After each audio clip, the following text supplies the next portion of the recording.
different. It is a knockout tournament. Last time it was a candidates tournament where you had 14 rounds. It was a grueling event, a very tiring event. So right now, players, so they're playing the semifinals of this event, but before we saw the quarterfinals between Hampi Koneru and Anna Muzichuk, and Lei Tingji played against Maria Muzichuk. It's a 4-game match, and players, they will qualify for the finals, and it will be a 6-game match. So here we have the Group A, and the Group B will start a little bit later in Uzbekistan.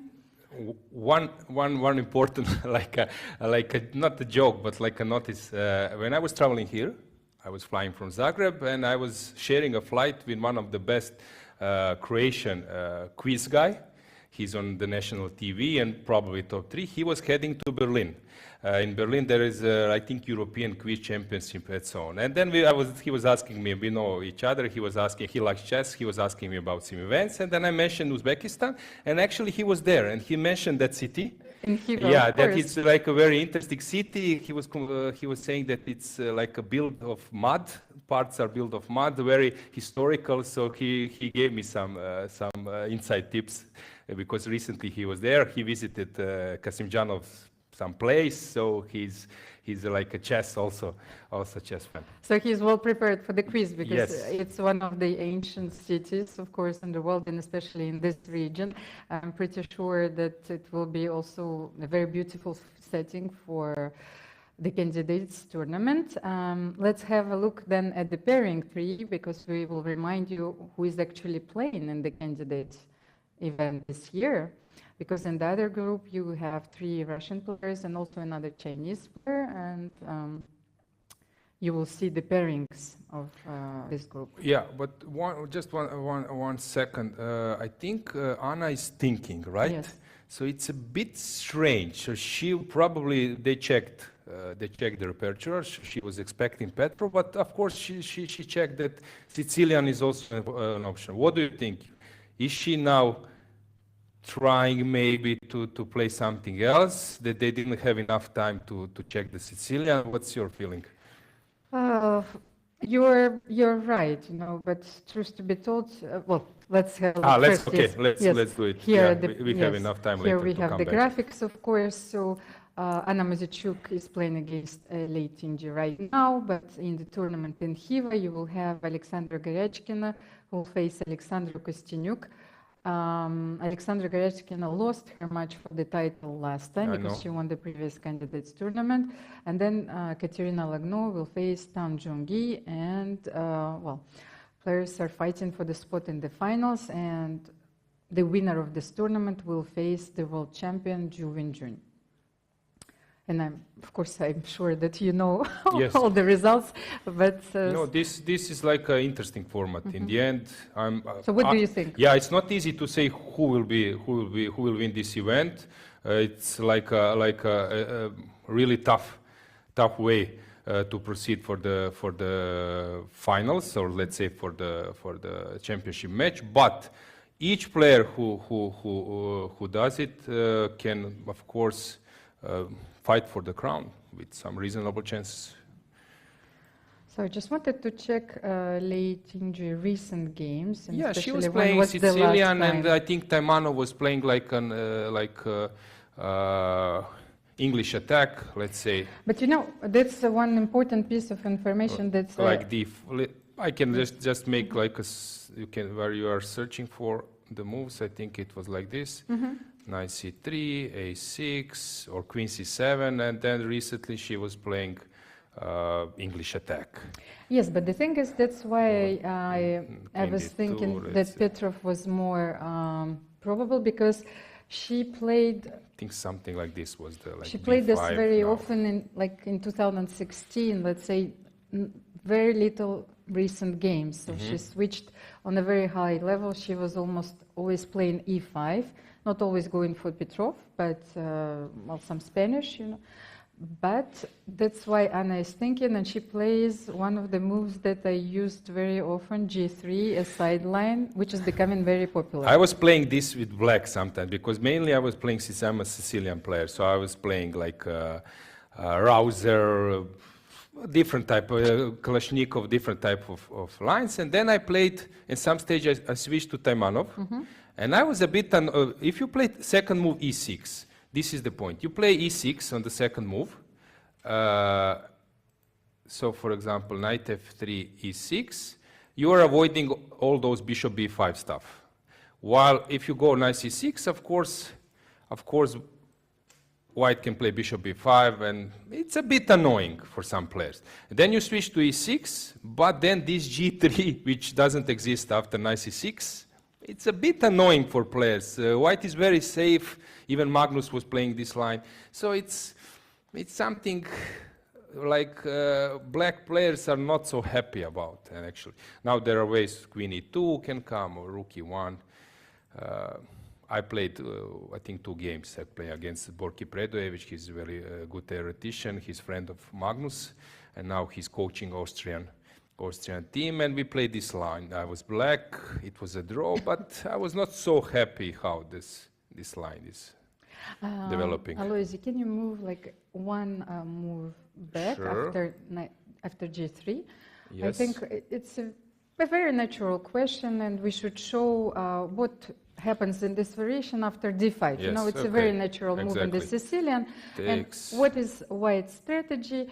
You simply develop Now bishop g2. bishop g2 or d4. There are 2 moves, but okay, bishop g2. Let's say it like bishop g2. If you don't give any checks, let's see what happens after knight c6. Yep. You castle. Yes, knight f6. Right. d4 now. Exactly. Bishop b7. e7, yep. And let's say you want to obtain this position. Maybe you will take on c5. You win a tempo because black played bishop b7 and will take on c5. Taking on c5. Usually, white is doing only after black plays bishop b7. Yeah. So this c5. Knight bishop c5. Yep. Very usually, white develops the knight on c3 here, which might seem a little bit artificial, but you need to attack the d5 pawn, of course, castle. Yep. Bishop g5, it's a very active spot for a bishop, and of course you want to take and to take on d5. So bishop e6, Yes. and it was actually a game played with black by Magnus Carlsen, and I think that this position is, well, maybe a little bit better for white. The edge is very slight. This is typical of how which lines you prefer. If you are an aggressive player, then if you are white, this is not a big plus. Where can I do something? If you are black, this is annoying, boring position. I'm slightly worse. Usually, some players who are very active, they don't like to play this line. I think we are having moves, so maybe it's time to go back. So it was knight c3 was played. Okay, this is like similar like you mentioned, but the knight came a little bit earlier. So I think why Anna went for this line, especially after e6, because Lei normally sticks to her variations. So she already played knight c6, knight f6 here. So Anna was almost sure to get this position. Yes. So she decided to go for the same type of structure, but avoiding, it's very intelligent actually how she builds her repertoire. She avoided all the lines with bishop g4 and queen e7 check, and now she goes for the same position, but she's sure to get it. Yes, you're right. Oh, she's practical, very good practical player. Maria as well. I played only against Maria long ago, like 12 years ago, even more, in some German, it was like open tournament. I was white, she played very aggressively. The Dutch defense, I said, come on, you're playing Dutch defense against me. I was a grandmaster, she was IM, but actually I was better, but she was fighting like a lion. In the end, it was draw. So I've seen them playing a lot, because they played for Slovenia, and they're some big part of their career. And then they were regular playing regularly also in Croatian league, in Slovenian league, so I'm quite familiar how they play. So they are really, really good practical player. And I think Krivoruchko is similar style, because he can be very positional, but also sharp player. Okay, this is what we're having here. And Lei went for c takes d4 because she doesn't want to lose a tempo. Yes, this is what we mentioned. Here, if black plays bishop e7, now comes this dc5. Yep. So here the game takes on d4, and now bishop g4. This is typical. Actually, I think this was Magnus' game against against Caruana, I think, or Karyakin. I'm not sure. World Championship match. Similar Maybe structure. similar structure, but yes, here knight was not on c3 immediately, but this was game. Queen d3 was played by I think by Magnus. But here, yes, that's exactly the difference. For the moment, the knight is on c3, queen d3 even here is the main move.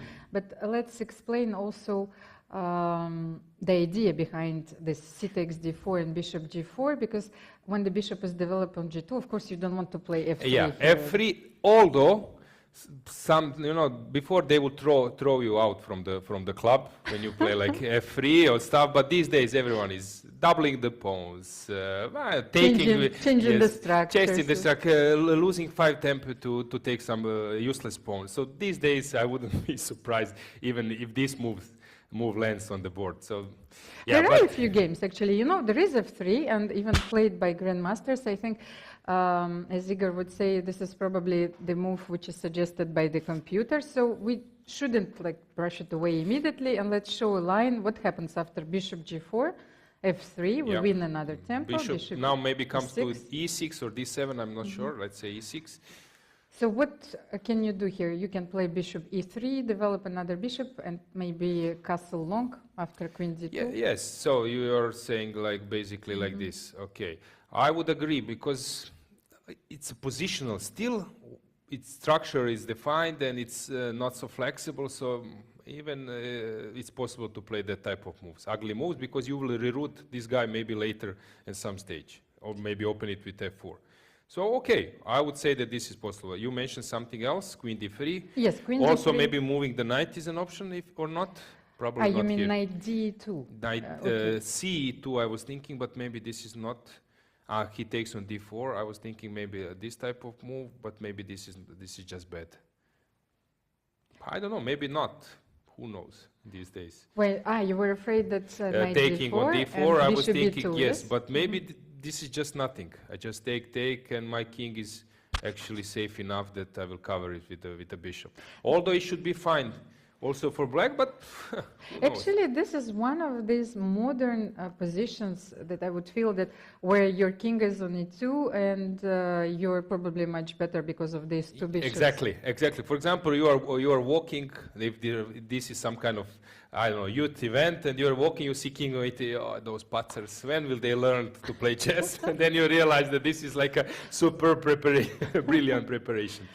So even knight I don't know. Possible. I was not considering this at the beginning, but there are so many candidates move here. But this is typical position for Magnus. He knows how to maybe play the moves which are maybe not first option of the computer, but still keep a pull. Yeah. Then, okay, we said queen d3, knight d2. Yes, you mentioned. So your queen d3 was mentioned. Yes. Knight d2, knight c2. I don't know, knight d2, I was just worried that d4 might come or not. I don't know. Maybe it is still possible. Then f3 even is possible. Yep, f3 we mentioned. And that's basically it, or probably it's... I think these are the main yes. move Queen candidates. d2 is too subtle.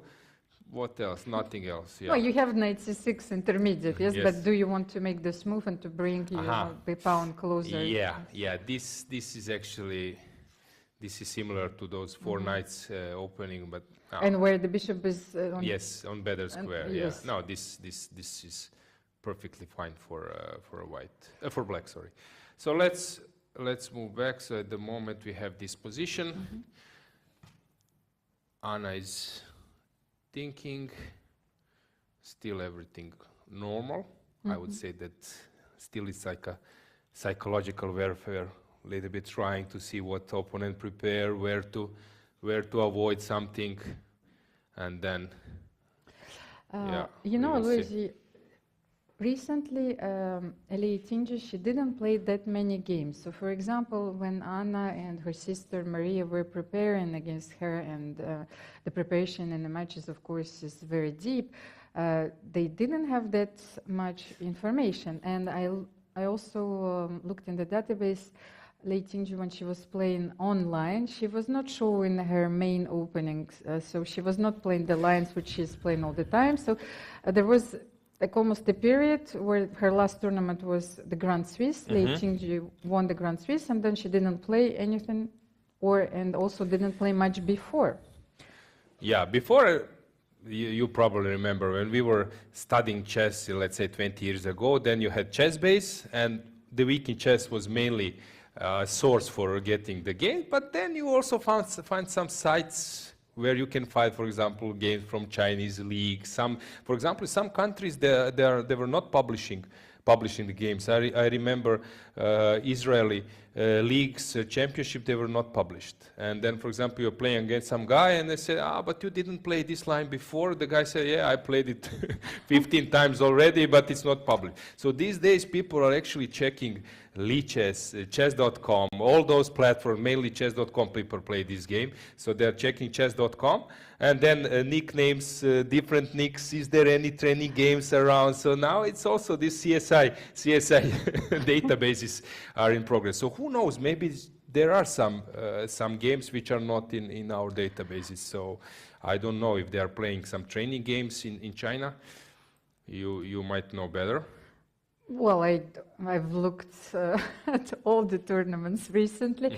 I think that Anna's seconds also have to have a look at all the Chinese players' repertoire, because they are helping Ellie Tingy, because they always prepare together. So if someone plays a very particular line, they have to check it, of course. But Anna played Queen D3. She was hesitating for a bit, but then she played the main move in this opening, and Lei continued with almost a perfect reply here, bishop c5.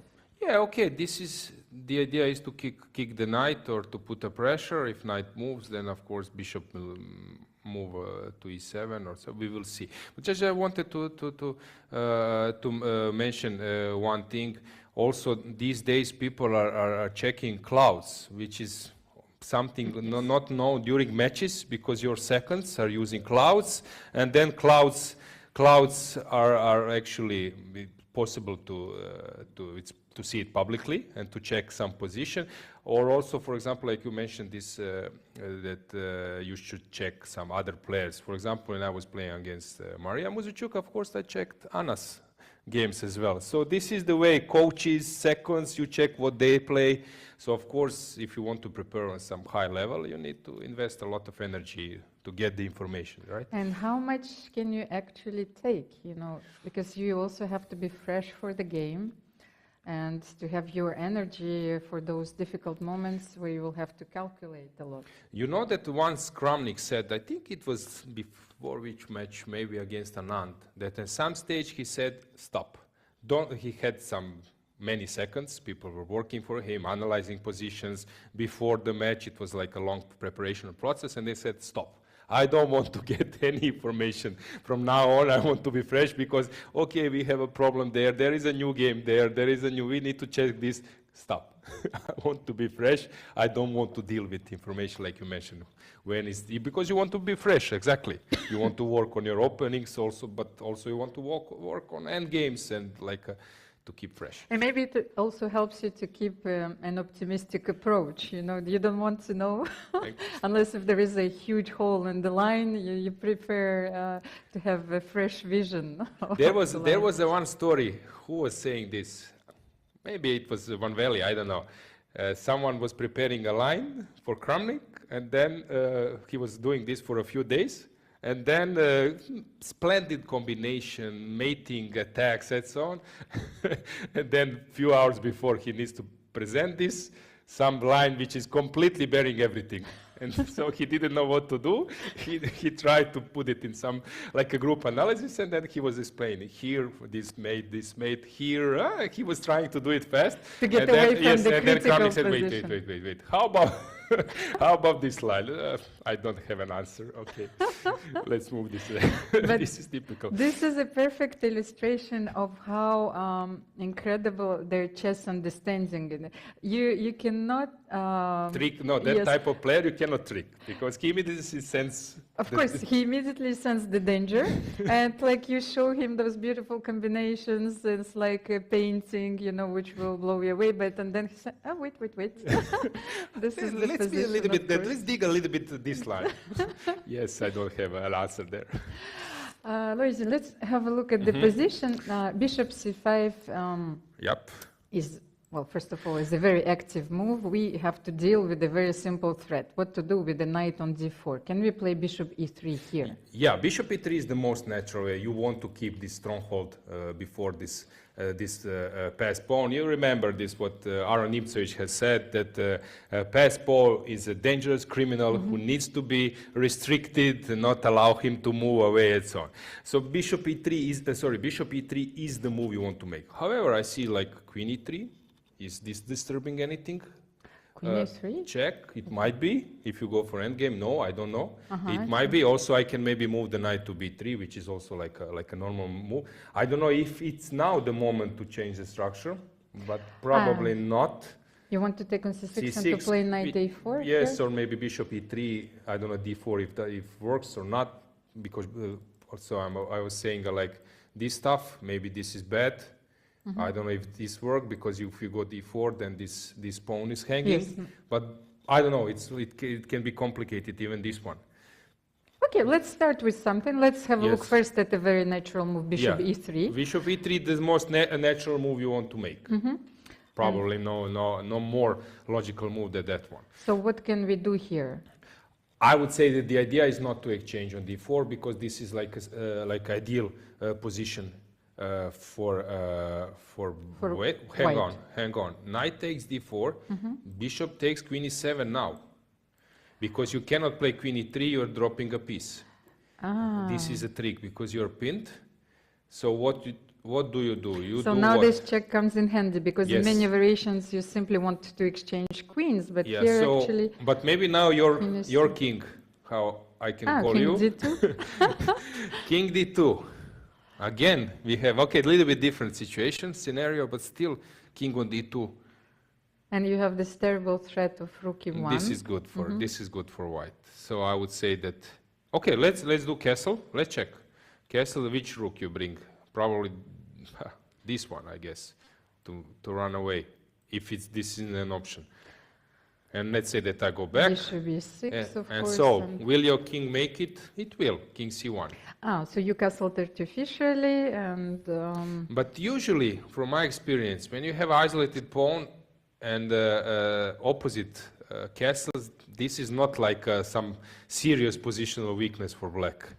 If it's a short castle and then we have same castles, then okay, you can play positionally. But now here, in some variation, he can even sacrifice the pawn to get activity, to get an attack. So I wouldn't consider this one as advantage for white. Now Let's rook just- c8, yeah. yes, look.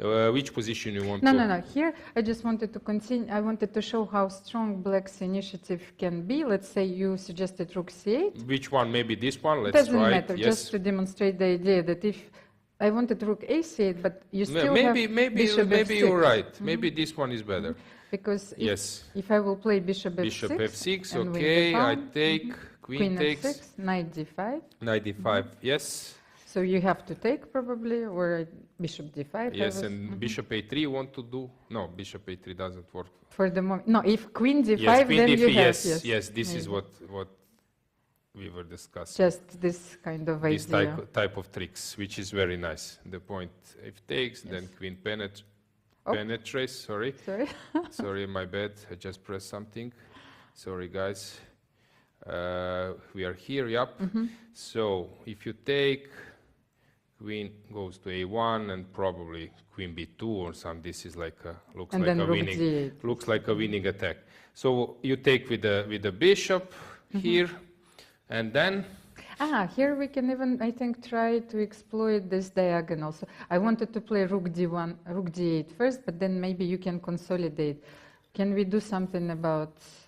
What I was taught, but when I was a kid, not a kid, but when I was working with trainers, opposite card bishops, you need heavy pieces with queens on the board. Who has better bishops? That means probably chances for attack. Usually don't count pawns. If we move off the queens, then of course white would be better. So here, of course, black strategy is to play for the attack, right? So somehow to, maybe even long term, no need to hurry. Yes, that's why I wanted to play rook d8, and because we don't have bishop a3 here. But can we play bishop d4? Bishop d4, you're right. No, I see it as well. No, this is devastating. You cannot play c3 because of bishop c3, of course. No, this is what we mentioned. Now it's obvious that black. And what if queen b3? So let's have a look at Queen just b3, yes, okay. What can we do here? Now, I wanted to give queen g5 check, but the bishop is protected, so can we take maybe bishop b2 and then queen g5 Yes, nice check? tactics, Almira. Yeah, this was good. Okay, so you are in shape. Good.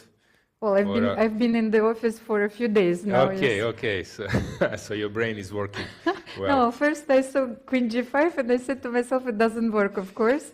I look for one move tactics, but it doesn't work. Then I'm thinking, okay, is there any way to improve? This is what I'm learning, teaching my students. You check something with the idea to play it, let's say, on some next move. Check if this second move from the combination can come as a first move. And yes. then queen g5, you just reverse move. Okay, maybe we are now far. We went far. Let's come back to the position. So bishop a3 was the move we discussed. Anna played actually I'm bishop not b3, sure. I think. Let's have a look. No, knight b3 was knight played. b3, Okay, so this was other option. This idea, bishop c5, to kick the knight we see in Sicilian, in many lines, when you want to say that the knight on b3 is much worse than on c5. Do you know, this is still a theoretical move played by Eltaj Safarli. The game is not Safarli. recent, yes, but he went for knight b3. And, well, you need to understand, of course, the idea behind it. You attack the bishop and the pawn on d5 is simply hanging. So it's a very concrete approach. Yeah. You said Safarli. Okay, just give me then the info, which rating he had. 26-68. Yes, because now he lost so many points. He's a very good player. I think he lost almost 100 rating points. So at that time he was very, very, very good. I think he was close to 27, even maybe crossed at one stage. So very, very good player. So probably at the top of his form. So. And here you don't have time to play bishop b6. I will simply take on d5, no? Let's just show it for a second. So bishop b6, knight takes d5. Any tactics? Okay, but still you are maybe missing some. I'm too greedy? Some time, yes. What did the... Okay, I will castle. You castle, right? And now I start to jump. Maybe here. Okay, knight b4. Okay, I missed this, of course. Yes. Maybe I'm still not losing because you have your bishop on d4, yes, but I missed this, This one is hanging. Course, you can maybe try to solve this situation, but of course I can take with the queen, I can take on c2, so we were discussing this. If you go this way, I might take here, also bishop h3. I don't know if it's working, but let's say like this. Or, of course, black is completely good. Yes, I haven't seen this, so maybe I should be more careful and not take on d5 immediately. What do we do after bishop b6 then? Yeah. I recall something because actually in Croatia sometimes they're calling me that the guy who doesn't want to castle. So in my games you can see that sometimes I'm postponing castle. When I was a kid, I read some comment of Barev. And he said, listen, take a look if you can do something before making a castle. And I was always doing this if I'm one move away from the castle, because you can just run away. But it's always tricky because you want to do something in the center or the other wing, and sometimes you are late. So yeah, of course, taking on d5, but the most natural move is to castle. Yeah, okay, let's have a look. Because then you leave your options. Yeah, open. But here, yes, after black castles, maybe you can even play bishop g5. Okay, so probably now... No, I think maybe bishop b6 is not an idea here. Correct, yes. Yeah. Bishop b4, nothing.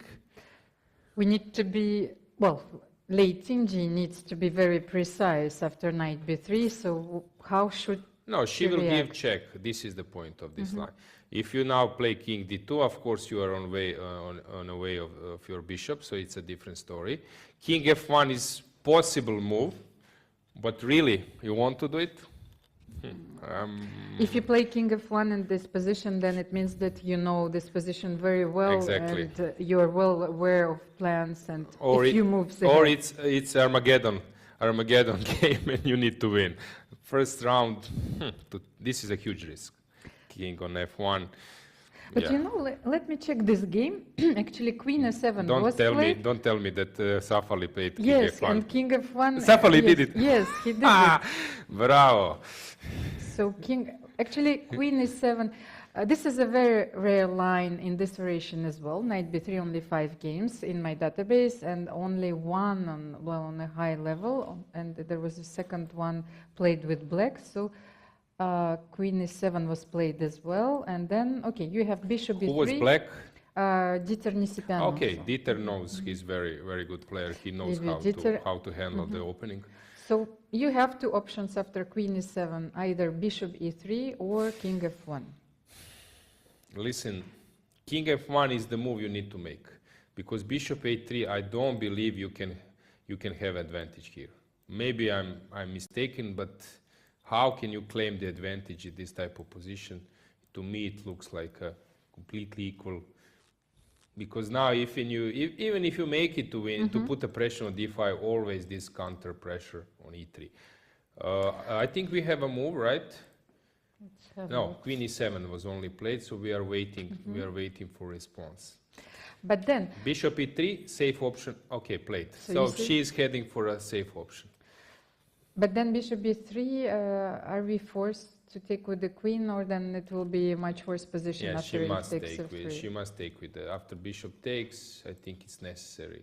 It's necessary to take with the queen. Pawn takes this. This is just too risky, and yeah, just castles, and I don't believe in this. Okay, So queen takes. before we analyze this, Yes. let's have one last look, because for me this was also a very romantic move, king f1. Just what could have happened after king f1 a little bit before Leitinji makes her move, because what can happen after king f1 here actually? How should you reply? I would do a castle. Okay, is there some forcing way? I don't know. Probably, I don't know, some d4 does work or not. Is this some force? But let's say that I stick to a normal way. I play castle, you go with the bishop. I Bishop guess. g5, Yes, of exactly. Okay. I wanted to play knight e5 or rook. You're threatening to take if I go to d8. Maybe it's not so easy. Okay, let's kick your queen. I play knight e5. You go queen Okay. b5, or you There are take on so d5. many, yes, there are so many tactical ideas in this position, and it is not easy for us, I think, to understand, because there's some kind of disbalance because of this king f1. If if we could make a castle, then of course I would say that we have a slight edge, but here I don't understand what's Knight happening. d5, I was thinking knight d5, it's possible, but no, probably not. Take on e7, no, this is I'm Yes. dropping an exchange. Okay, I take on d3, you take on e7, I'm trying to play for a pawn sacrifice. And rook d8. Rook d8, h6 to include or not, probably not. Rook c8 is also a move to sacrifice everything. So you mean rook c8 and rook c2? So too also. Okay. Look, engines will of course give you advantage here. But for human, no, let's this I don't like because I'm losing time. Let's be quick. Rook d8. Yes, okay, b7 pawn is hanging, of course, but you have to be very quick. No, this here. is a possible option, you're right, but this will steer to a draw. I have a feeling at some stage that I will recover one pawns on the other side. You can play something like But h3 then- or king g2. you can go king g2, and I will recover one of the pawns on the other wing. You think You are you will not play in a bishop danger. b6, bishop b3? Yeah, you are not in a danger. Rook b8, even maybe. Some Yes. a5, rook b2, and then take on a2. It will be a draw because my activity is too strong. Yeah, but okay, white is also not risking here, but probably not enough. Yeah. If I go this, to idea that you cannot take on d5 because of bishop e2. But can I take on f6 and take on d5 with Ah, the yeah, piece? c5 is attacked. But I don't like to give to bishops. Okay, but No, maybe no. it's very concrete. Let's try. No, no, this is better. You're right. This is better. If I take Oh, pawn, no, then no, this is this horrible, of course. But queen f6, you wanted to meet, because there is the mate Yeah. on f2. Take with the queen, of course. Yes. Queen Wait, f6. but takes on c5.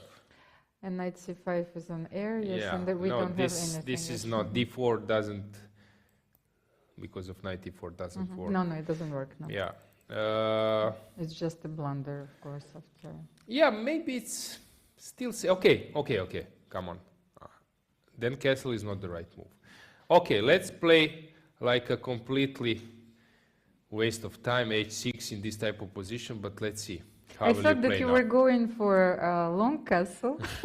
No, No, I don't know. it was not an option. Okay, but h6 looks. I have a feeling that black here can have some compensation activity, but maximum for a draw. You know, h6 is a move of the computer retroanalysis.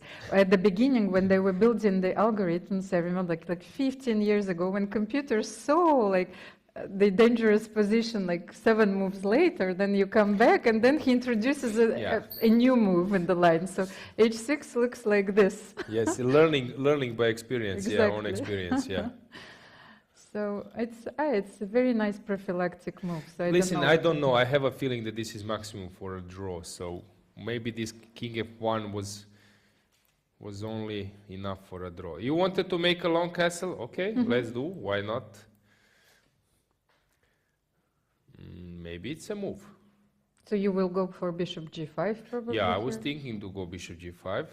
Somehow I was afraid for my king as well, but maybe you're right. Your feeling is good. Bishop b6 or rook e8, something like that. Let's say bishop b6. You want to just to remove your bishop, of course. Let's try bishop I b6. wanted to somehow to make this knight on b3 useless.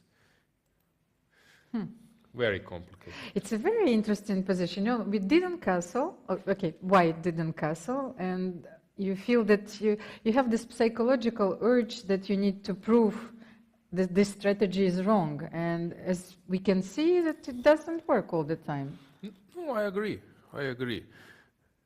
Because now, if I would be white, I would somehow try to exchange the queens, or to somehow to run away from the danger. But this is maybe wrong idea. Approach. Yes. Yeah. I think Russia has this saying: running from the bicycle, he jumped in front of the bus, or something like this. So maybe I'm too afraid, for my king at the moment. But this is possible. Can we check what's going on? Yes. Now we can get back. Okay. So she took with the queen, as you said. Queen a3. I have a feeling that black cannot be worse at all. I would be very optimistic as black now. How is the clock management? Okay, nothing special. Yes, both players didn't spend that much time in the openings, so they are feeling rather confident. What does it say usually? Yeah, I agree. It's equal position for sure. Okay, still possibilities. It's not like a symmetrical draw. I'm a bit afraid that, for example, if we make a very quiet move, then black will have the possibility to push d4 and exchange everything. We cannot castle long, unfortunately, because this bishop on g4 is preventing. You see now, I think white needs to kick the bishop to bring the rook, but then he's moving this bishop, I think, to a good diagonal for black. So black will make some pressure from that side. Now bishop f5, h5 doesn't matter. But then that's the purpose of h3. If you play Yes, bishop yes, but still f5 you're, castle. yes, okay, but you are leaving. Okay, c2 is attacked. You're leaving some holes behind. You want to say that maybe cannot take on c2? Yeah, it can. No. But if you play bishop f5, then that's what I want. So I want to castle long. Long, okay. Yeah, it's possible, but now I don't know. How much do you have? This is perfect position for some players. Like as I told, I always mentioning Magnus because he knows how to.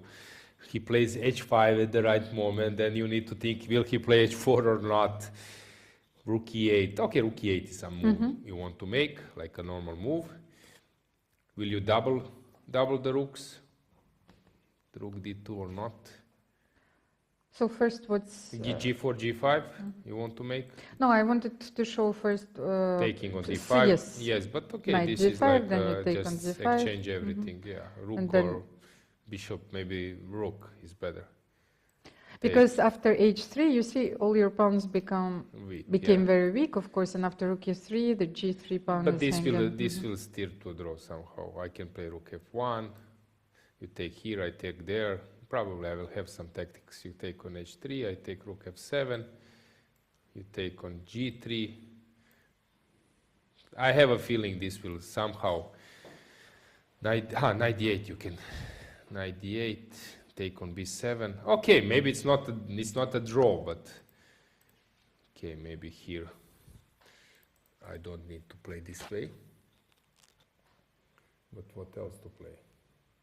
Okay, take on f7 immediately. Everything looks drawish, but this position it's not necessary probably. Why to give black this type of activity? Yeah, black is a bit better here because now all the pieces are very active. Yes. So this knight on b3 needs to join the party. So knight d5. Yeah. Why? Okay, but this is something we need to check. If white goes for it, why can't I go knight d4? Knight d4. Now we exchange. Because you cannot take on d5 now because we have knight f2. Yes. So probably I need to take this way. We just need to show it. Yes, sure. Just in a very simple way. So knight d5, we have this fork, which is deciding the game. So here, maybe I need to either to take on e4, try to play with the knights against the bishop, but I don't believe. You don't think so? Yeah. But let's try, because sometimes that's a very important positional decision which holds the whole line together, so maybe this now is some rook somewhere. What is Anna hoping for? F1? Yes. Bishop Bishop g6. g6 coming back, right? But now you win a pawn, knight d5. Yes, knight d5, I agree, but knight, I have tactics, bishop c2, rook d5, but this, probably. I was thinking about this stuff, but this is not And necessary. rook d5? Rook d5, night before, but this is like a cheap show up, I guess. Maybe king somewhere. d2. Yeah, and then he takes on f7, she takes on f7, yeah. Yeah, no need to do it. Okay, something else. But it's a very nice tactical motive that you should be aware of in this position. Yes, exactly. This is something... Maybe rook e5? Rook e5 is good G5 enough. is Yes, double this attack. is a good move. Attacking three things simultaneously. This is the move you want to make. And what can we do here? Knight Moving f4. the knight f4, you take probably g5, I guess. But I want to exchange first, I think. Because, you want to exchange, okay. Rook d1, king d1. I would take on g5, but now... You have two options, yes. You can take on e3, you can take on g5, and I think black is perfectly fine here. Yeah, but he has a check, so take here. Let's say that you take on e3 first, sorry. I take on g6, you take on g6, I give you check. Or rook f7. Again. Again a draw. Alojzije, tell me, so what do you think?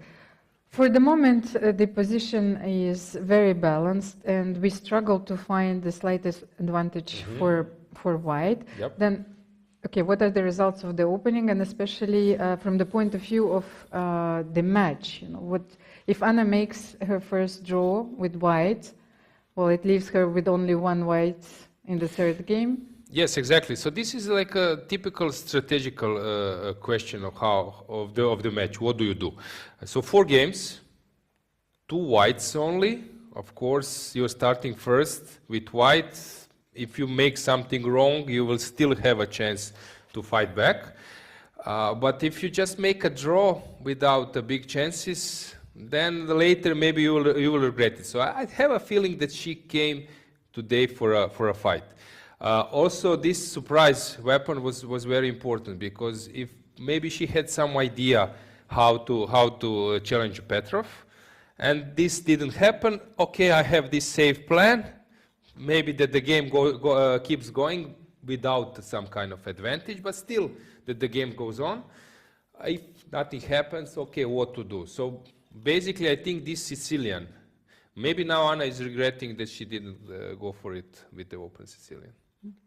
Because here it was not, probably she would get more in Petrov with white than with how it happened in the game. But one important thing, if you manage to win with black first game, then of course it's a huge step. So of course maybe black was also ready to get some chances.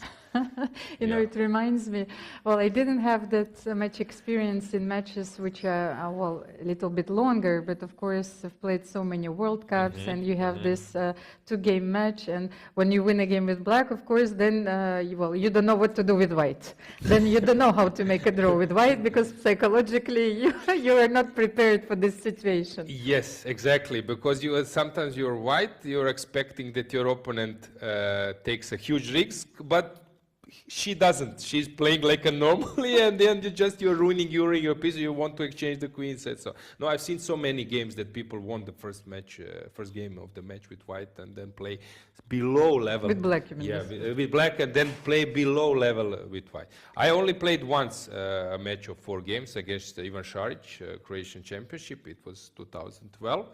And it was 4 games. I was black in the first game, and I won in Sicilian Rouser. I played a really good game. And I won against Ivan, and then I was so self-confident. Okay, the match is mine. And then I lost two games in a row, and actually I was also struggling in the fourth game. So sometimes it's psychologically tricky, really tricky, because in this type of matches, every win somehow you have a feeling that you did a lot.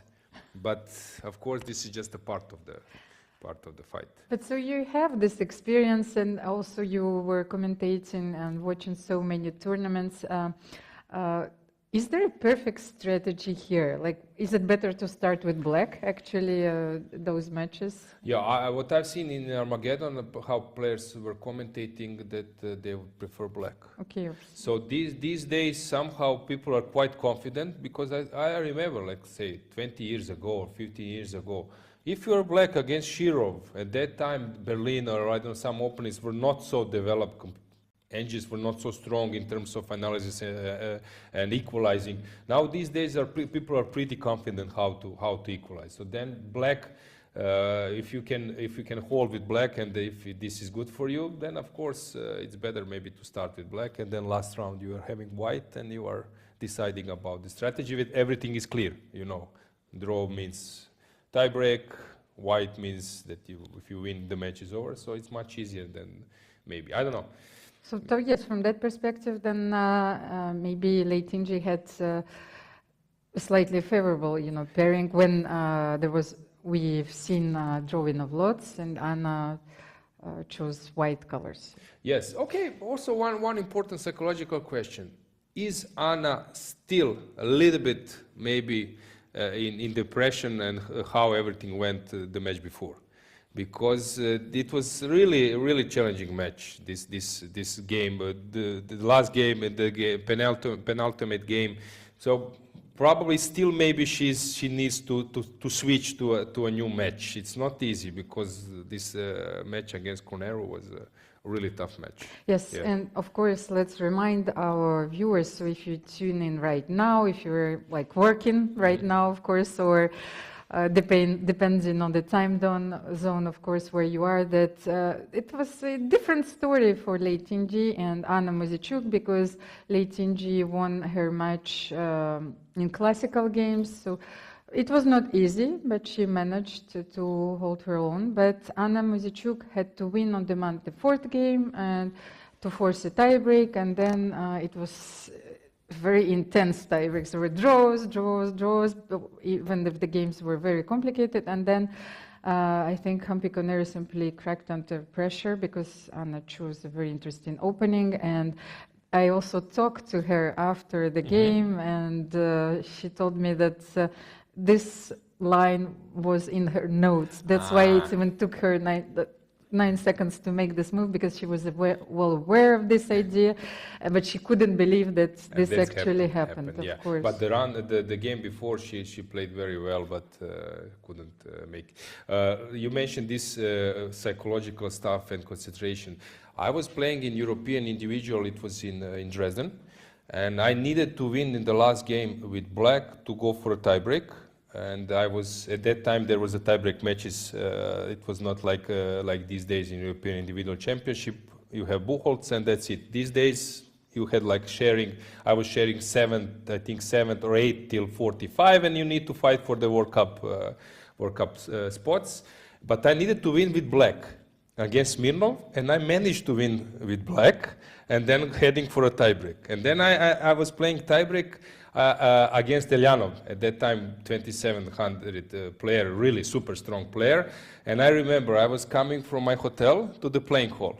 I was so focused, so what happened the day before, what will happen that day, that you have two ways how to go to from the hotel to the playing hall, and I couldn't remember which route I took, which reminds me here. I came yesterday to the hotel, splendid Hermitage hotel, and I got lost.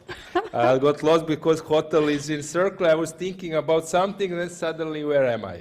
Hotel is fantastic, and conditions are so good. So this is typical. But this is a usual, yes, it's a typical story for a chess player, because I also remember when Vasily Ivanchuk played for our team in France for several years, and very often he wouldn't know where the playing hall was, because he was always concentrated on his game. So we would have, to walk him to the playing hall every day.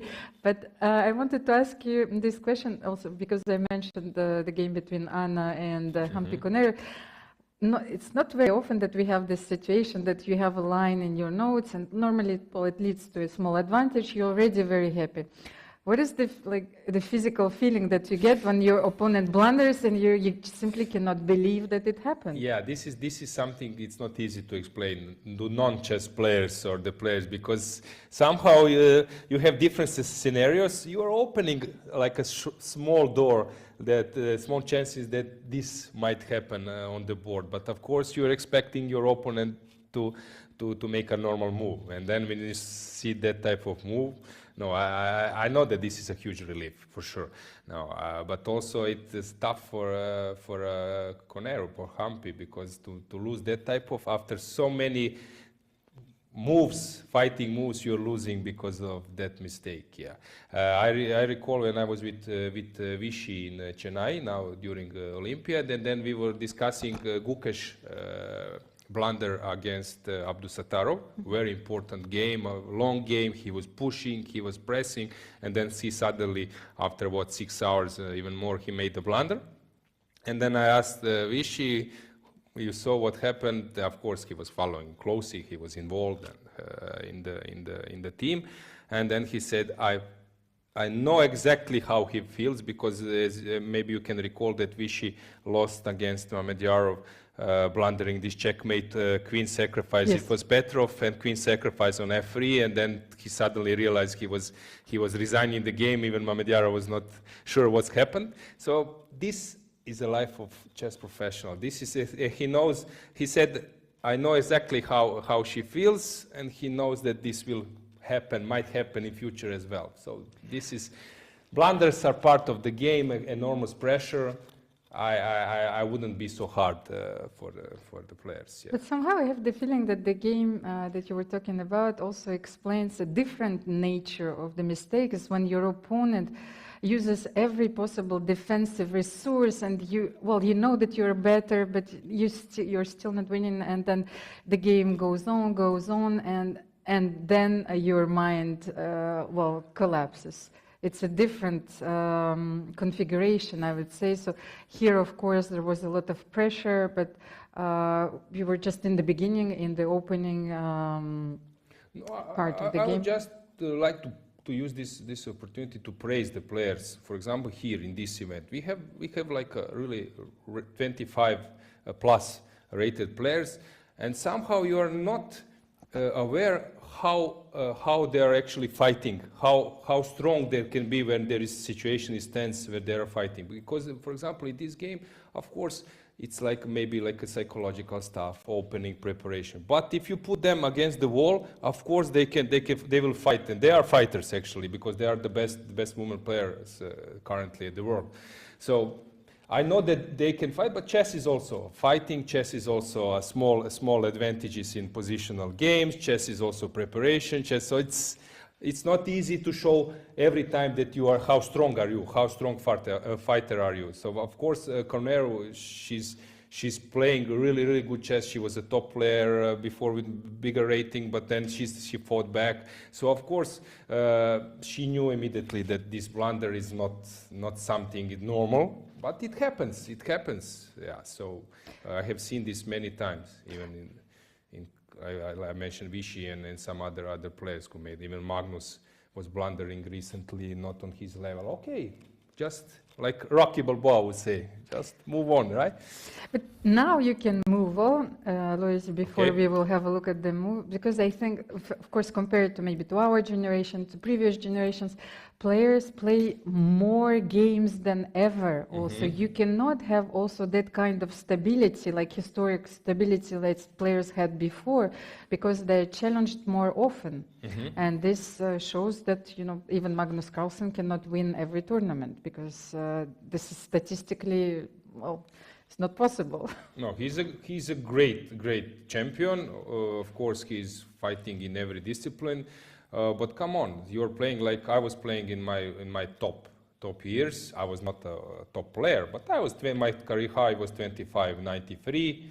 I was Croatian champion. So in my best days, I would play something like 50 games a year. Okay, also the level increased. I remember some Dubai Open, you're getting young Indian players who are 2000 rating, and they are really eager to make a good result against you. So these days it's not easy, and of course to keep this stamina, to be in shape all the time, of course it's not easy. You are making blunders sometimes. You are playing below your level. But as I told you, I have a feeling that all those top players, and even in every competition, they are fighters. They are fighters, and they are really strong athletes, strong sportsmen. But of course, sometimes you make some mistakes, which sounds and looks like you are not fully into the game, but you are. But this happens. So G4 was played. Yes. So Bishop F5. This is something you said will be played. Sorry. Oh, this was probably the line that we analyzed before. Bishop B5, long castle. Just a sec. Okay. Yeah. So I just. No, just I scroll down, yes, for the moves. So. Yes. Castles. Rook. This is exactly the line that we analyzed. G4. And G4. Yes, you suggested it. Yes. Okay. Now it's getting much more forcing with G5 coming. Okay. Take a look optically. Really, black pieces are really well placed. We have kings on the rooks. If I would just take a look aesthetically, it's really like a good chess position. Of course, white has her own trumps, but okay. I think that G4, of course, it asks the question, well, where would you go?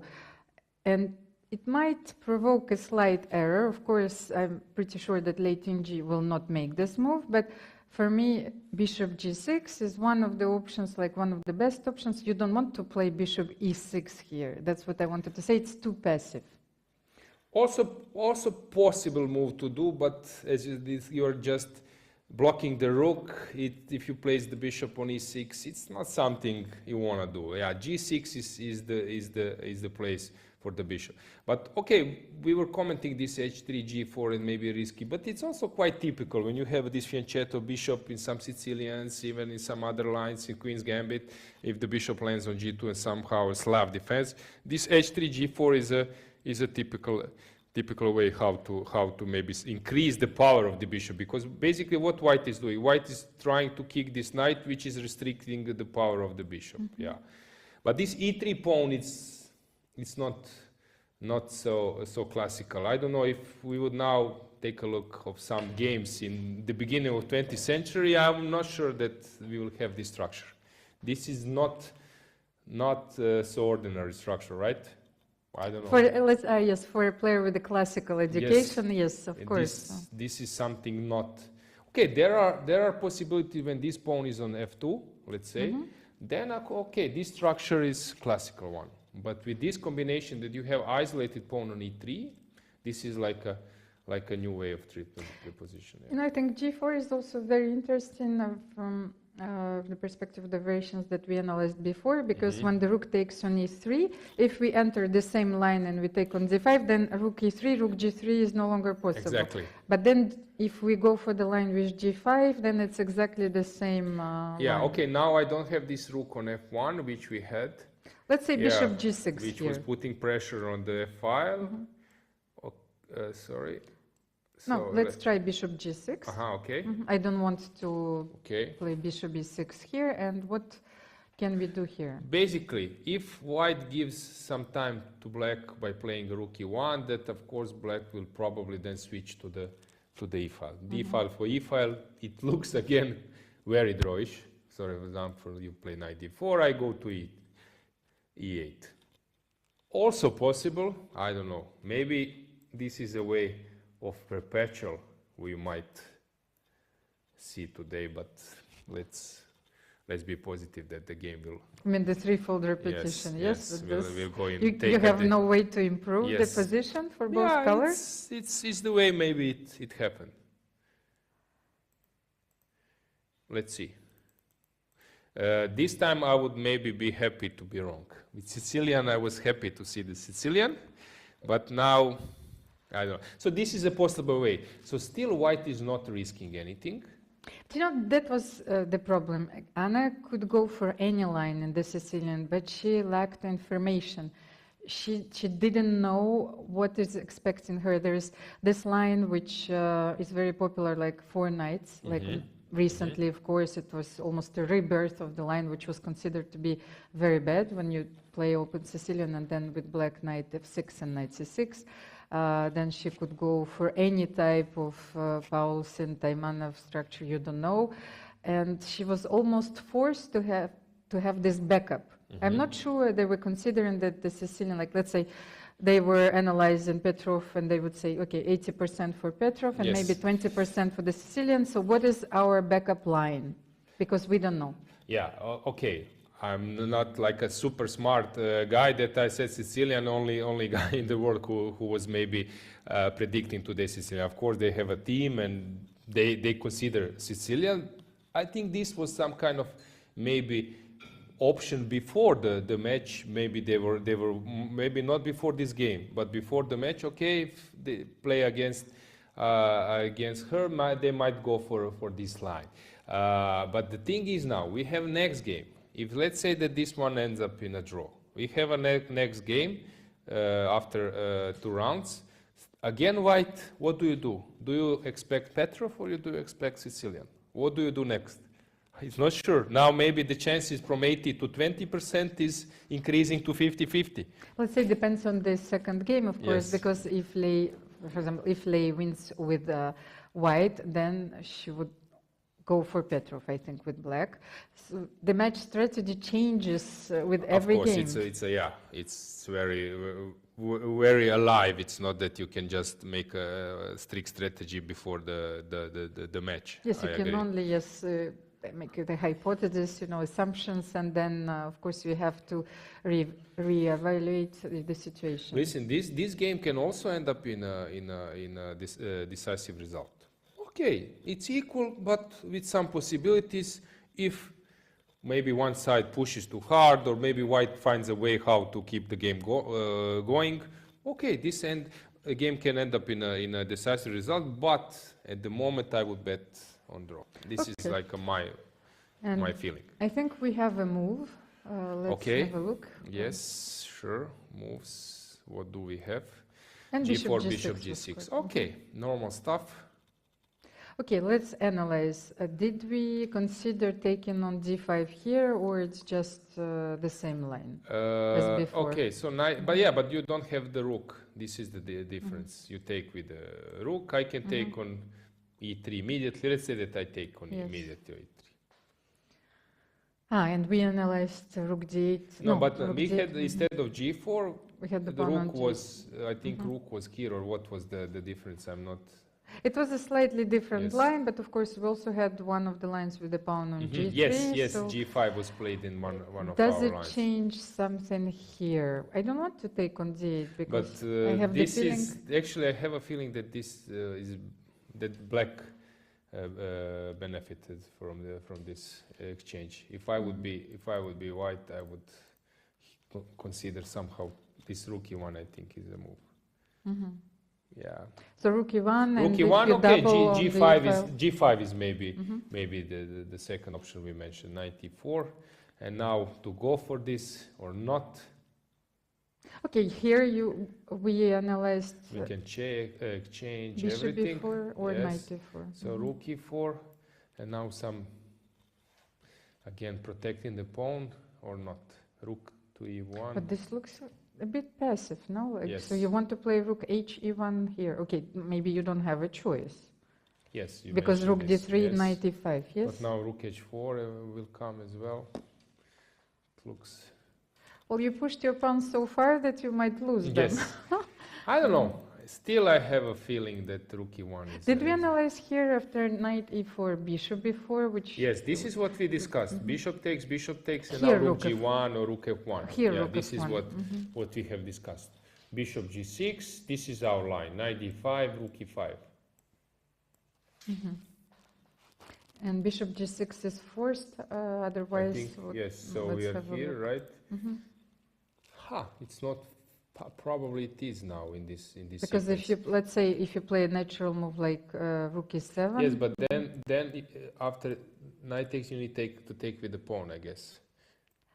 Okay. And then I take on D8. This is a pressure. Knight goes to D4 or C5. This is a pressure. That's a very important position to... No, let's just continue because we need to show... Yes, so knight or king.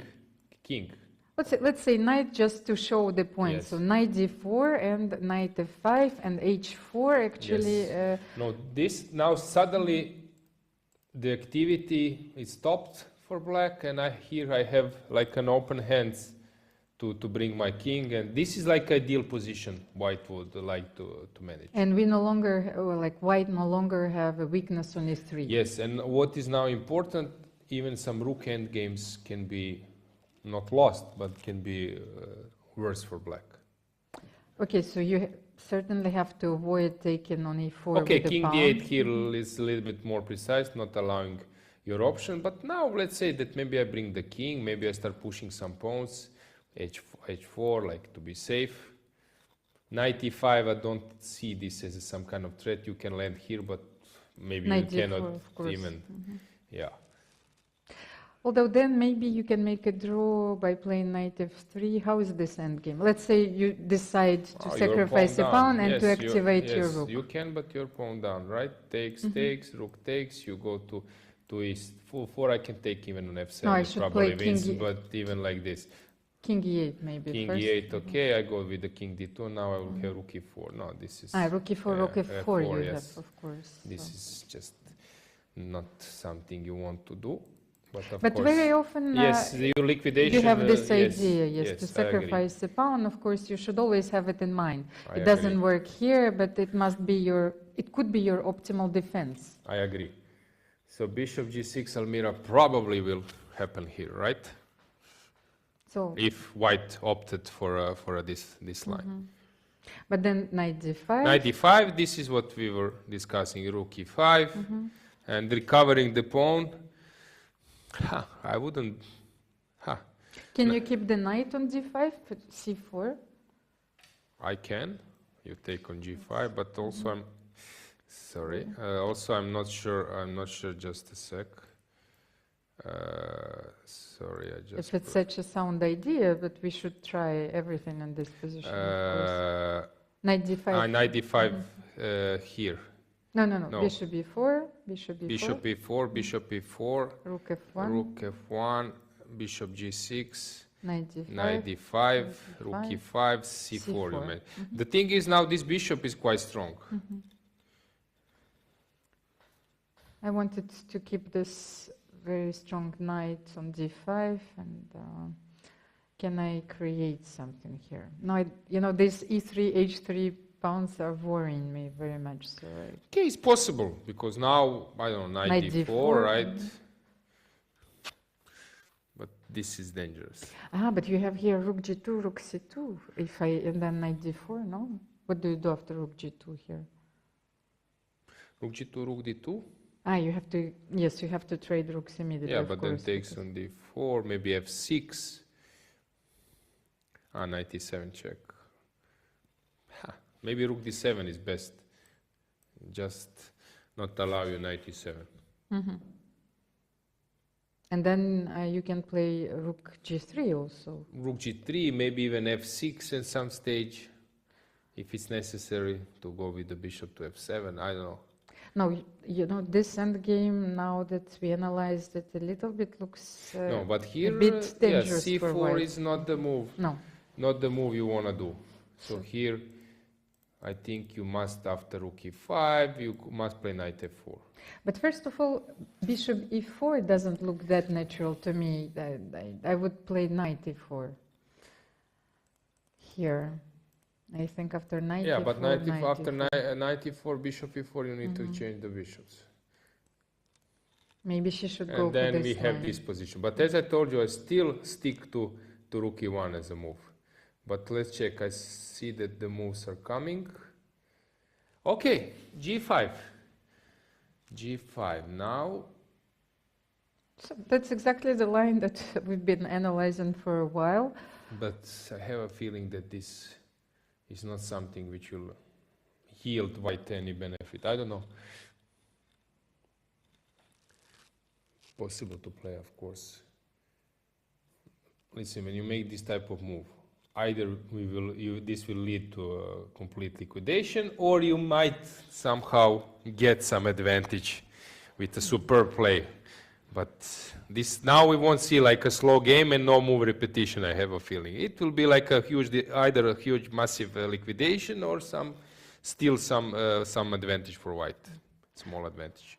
While the players are still thinking, I wanted to have a quick look at their profiles, and I wanted to ask you also, because you know their styles. So we have a 4-game match, and please tell me then, who do you think it favors in this type of format? For example, I feel that Anna Muzychuk almost is forced to show her real potential in the knockout tournament. Yeah, I agree. Okay, it's of course Anna is a little bit experienced. That's the difference. Come on, she was born at the same year as our great champion Magnus Carlsen, 1990. So usually when you are born that year, you already have some talent for chess, for sure. So of course she's very experienced. And as you can see, she was the 4th woman in history to reach and to break the 2600 barrier. So she's for sure better than me, because I couldn't do. I was so close. I was live 25.97, so 3 points. So I even I admire her even in this success. Yeah, I know that she was very good in rapid and blitz. Okay, somehow it's not easy to now to guess which are ideal years of life, let's say, to achieve the results, because some players, like actually now Nakamura is playing really well, because people were thinking, okay, his best time is behind him, but okay.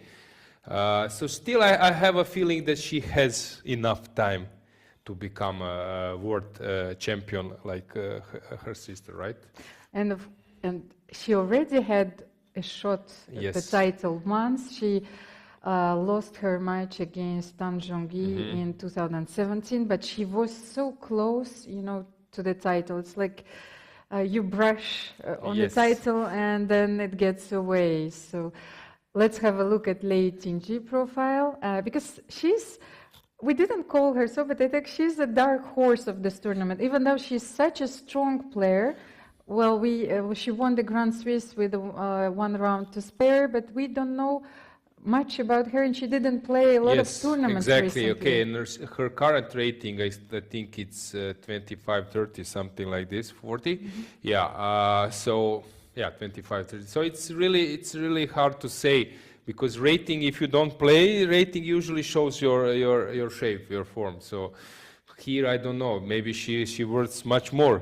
If she would play more already, she would be close to 2600. So of course this rating sometimes doesn't say much. Yeah, we are missing point, but sometimes it's good. Like for example, in COVID times, people are saying, "I learned how to cook. I learned to do." This was a time to work on your openings, to work on something, because you were playing a lot. You cannot work on some your parts of the game. This was maybe a good time that she maybe, I don't know, put some efforts for the opening, for some part of the game, make some training match unofficial matches. So who knows? Maybe this was like a perfect time to make some huge step in improving her game. So then we come back to my question: who do you think this format favors? Who is the favorite in this match? I have a feeling. Usually I have a feeling that maybe, if I'm not trying to recall the experience, that Chinese players are quite good in matches. Somehow they have this stamina and preparation, and maybe even risking at some stage. So maybe for them it's maybe a little bit easier. That's why they are so successful recently in women events. But as I said, Anna, for sure now I think I have feeling that she put a lot of energy. Now she's maybe at her best in terms of will and stamina. So the toughest competitor at the moment, probably. And I have a feeling that the winner of this match will have a really big chances in the next round. And this experience will help them a lot. Yes, you're completely right, because there were so many Chinese players, especially when we had a change of format and the World Championship was played in a knockout format. We had so many world champions which emerged from China, and even starting like with Si Jun when she won her title in a match, then she confirmed her title in a knockout format, and then you had Zhu Chen, Xu Yuhua, and so many players, and as you have seen, that Lei Tingji was already part of the Chinese Olympic team which won the Olympiads, so they revolutionized women's chess, if we might say. And I think we have graphics prepared of the recent World Championship matches. I wanted you to have a look at the score, because it also involves Muzyczuk sisters, and you will see, what actually happened in those. And we will remind you, of course, that the world champion is Zhu Wenjun. Yes, great player, playing really great. Yes, so we didn't take all the world championship matches, but I wanted to remind you, so these are the recent ones. As you can see, Maria Muzyczuk became the world champion by beating Natalia Pagonina. This was still a knockout format. Yes. Then she lost her title to Hu Yifan. They played a match. Then Hu Yifan didn't play anymore, because she decided, yes, of course, to well, she wanted this cycle to be changed, and then Tan Zhongyi beat Anna Muzyczuk in Tehran in 2017. This was also a knockout. And then another player, Ju Wenjun, beat Tan Zhongyi, but it was a match once again, because at that time the qualifying path included the Grand Prix events, and the winner of the Grand Prix could challenge the world champion in a match. So then Katerina Lagno lost against Ju Wenjun in a knockout event, and this includes also tiebreaks, of course, because 5-3 doesn't reflect only the classical games. And the last match was played between Ju Wenjun and Alexandra Goryachkina. Alexandra Goryachkina was also so close to the title, but she won the candidates. Right, she was in great shape, I know, before the match, really playing very well, even in some open tournaments and so on. Yeah. So this is the picture of the recent matches and how tough it is, first of all, to qualify for this match. And so the winner of the women's candidates tournament will face Ju Wenjun, and we will have to wait, of course, for the Pool B to be over. It will be interesting to see also who will qualify. Yes, exactly. You can see, for example, Ding Liren is, of course, a great player at the moment, but how he was struggling in candidates tournament. Even Magnus in London, it was really tough experience for him. So these days it's not easy to pass this very challenging event. And actually, this is something I think which is a big difference between chess and maybe some other sports. Because in chess, to get a chance to fight for the title in a world championship match is a really huge achievement already. So it's not easy to be one best of 8 and before from the World Cup. How was it? So in the end, this experience helps that type of players who have this candidate experience behind them. It will be very interesting to see how Ding Liren, if he plays the match, how he will play. But I have a feeling that, as I told you, that somehow their experience and probably their sharing experience of matches and team competition, Chinese players are really strong. And we have a few moves. Lei Tingji went for knight e4, and Anna almost immediately took bishop e4. Yes, so this is the concept we already was discussing as one of the options. So rook f1 or taking on e4 will follow. Of course, it's much easier when you are sitting like we are doing here and you are relaxingly discussing the position. But of course, she's going deep. She's trying to assess, also probably taking care of her opponent in terms of what will maybe be a good strategy against the opponent, maybe some endgame with equal, but with some chances. So she's also discussing, considering what to do now.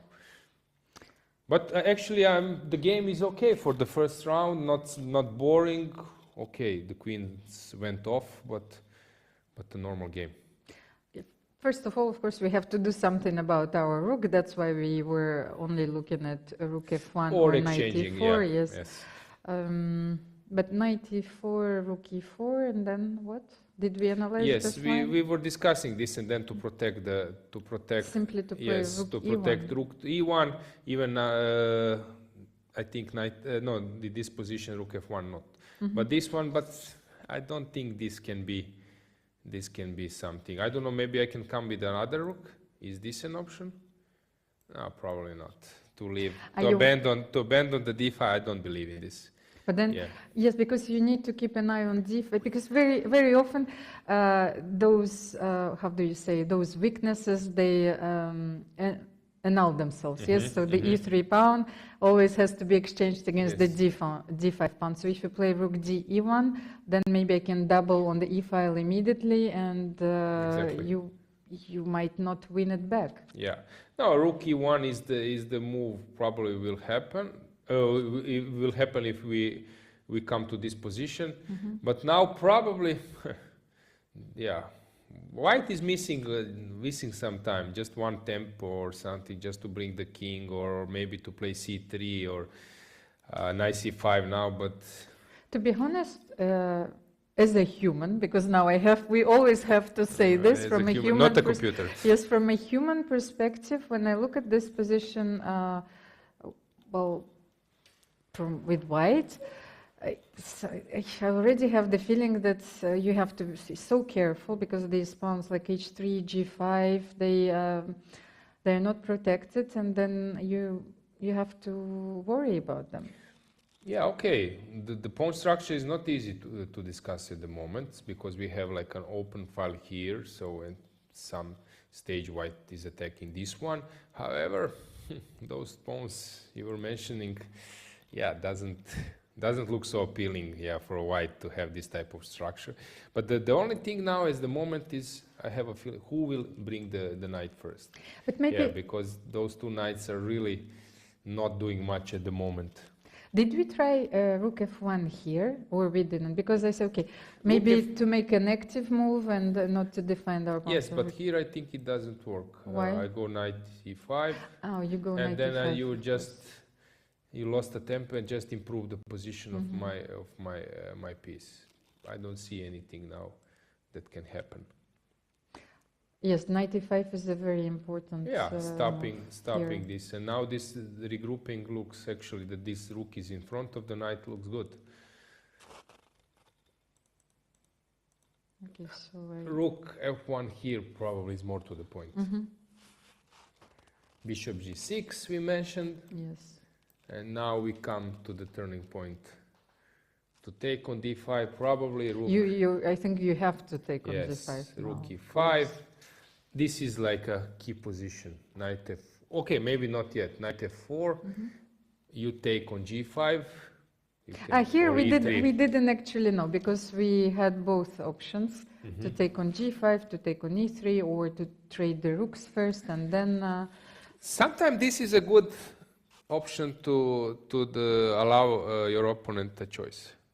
Okay, it's up to you. Which one?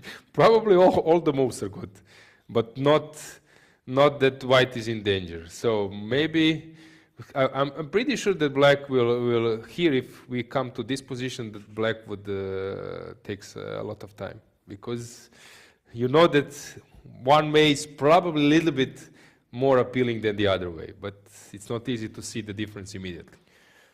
Let's say that you are in this position. If you want to take on g5 to leave this e3, e3 weakness. If you take an e3, maybe you are afraid that this h4, h5 or something will come. And first of all, yes, you're absolutely right. I think that black wants to release the pressure and want to liquidate everything and to make a draw. Exactly. First round with black, come on. Your coach will be happy, everyone. Okay, with the black, you equalized convincingly, but you want to make it with a zero risk. So, but sometimes not easy to decide. Anna doesn't look very happy right now, but maybe she's still within her preparation. I don't believe. I would, because there were several options before. I don't believe that this was a preparation. You think so? Because I think rook f1 was played. To be honest, this was played. I know how she prepares, and of course Anna played for many years for Cercle d'Échecs de Monte Carlo team, where I'm the captain and the player. So her erudition is simply immense. So maybe she is not within her preparation, but I'm pretty sure that she's seen a few games. She knows the ideas. She knows, okay, this line is without risk, this is something like this, so maybe she was not considering one of those lines very seriously, but... It can happen. For example, you're doing some massive analysis, and then you are heading to several lines, and then you just briefly, in few, not seconds, but okay, let's say in a minute you pass to this line, to this, let's say to this position. But now she's rechecking. Was this the best? Is there any other option? So people thinking that you are out of the book, but actually you are rechecking. You might be right completely, Almira, I agree. And she's not getting very emotional about this. You know, she's very rational in her approach. So let's say if she considers that maybe this is her best chance in this game, given the situation that maybe they were not expecting the Sicilian death match, well, that much. So let's have a look. Bishop g6 is on the board. Yes. And now Anna has a choice. Taking the pawn on d5, because what else can you play? Can we consider another move? No, she will take. She will take on d5. She did. She already did. Yes. Of course. Mm-hmm. Here, maybe it's not the point to show many lines, but maybe just to see. Let's say that we discussed a bit what can be some concept in future. 3-on-2, ABC that white somehow managed by a superb combination that stays with the pawn up. Knights on board. Okay, still not easy to draw, right? Rook's endgame is better to have C pawn than that black is having A and B instead of B and C, but still it's a draw, but okay, small chances. So maximum what white can get is a pawn up in some 3 against 2 on the same side. Okay, it's something, but still it's not a huge risk for black as well. If black misplaced, probably there will be a massive liquidation on the king side, and then this leaves us 3-on-2 on the queen side. Maybe to illustrate your point, I wanted to come back to our variation rook e5 here, because I think it's a very natural move here. Knight f4, of course. Yep. Then let's say rook e3, because we didn't go very deep. Can I play here h4, for example, just to make a try? You should be able to play it, right? Why not? What do you do here? Okay, first I would like to distract. Maybe you should have included. You want to include d8, maybe. But then knight d8 protects the pawn, so I was not sure. How do you? Yes. Okay, let's. Okay, but let's take. Take. You play that, and that's h4 play here. h4. Okay, this was maybe the concept. So how do you react to h4? It might be unpleasant, but still nothing. So should you exchange this knight on e4, play knight e6 Knight here? e6 probably. Knight e6, I push h5, you take on f4. Oh, I can take on g6 probably. Yes, knight g6, I take on f7, and again we are having some rook e7 probably now. I don't know, what can I do else? Maybe I can rook e7 is very accurate, by the way. Maybe rook e5 I can do. This was I mentioning. So you have this, and you will win this one. Okay, you might. This is like a maximum I was mentioning. Yes, but I wanted to illustrate your point. Yes, you're right. Okay, chances, important. but still not so high, right?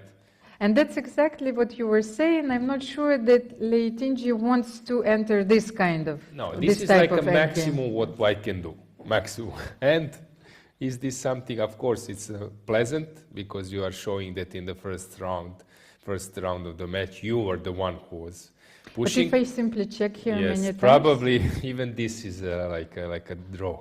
Yeah, because I can include my rook and the knight, and probably I will get back one pawn. Okay, so this was my point. Thanks, Almira, for helping me to achieve that one. But okay, this is probably something which, in the worst scenario, this is a microscopic advantage, yes? It's not enough for a victory. I agree.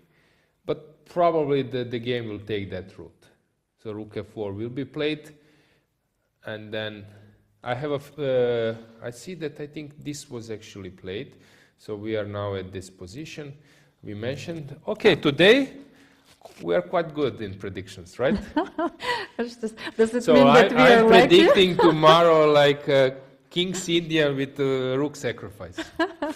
King's Indian, you know, Anna has never played it, so let's say, but Grunfeld is possible. Okay, Grunfeld like some bloody fight. Okay, let's go for it. Yeah.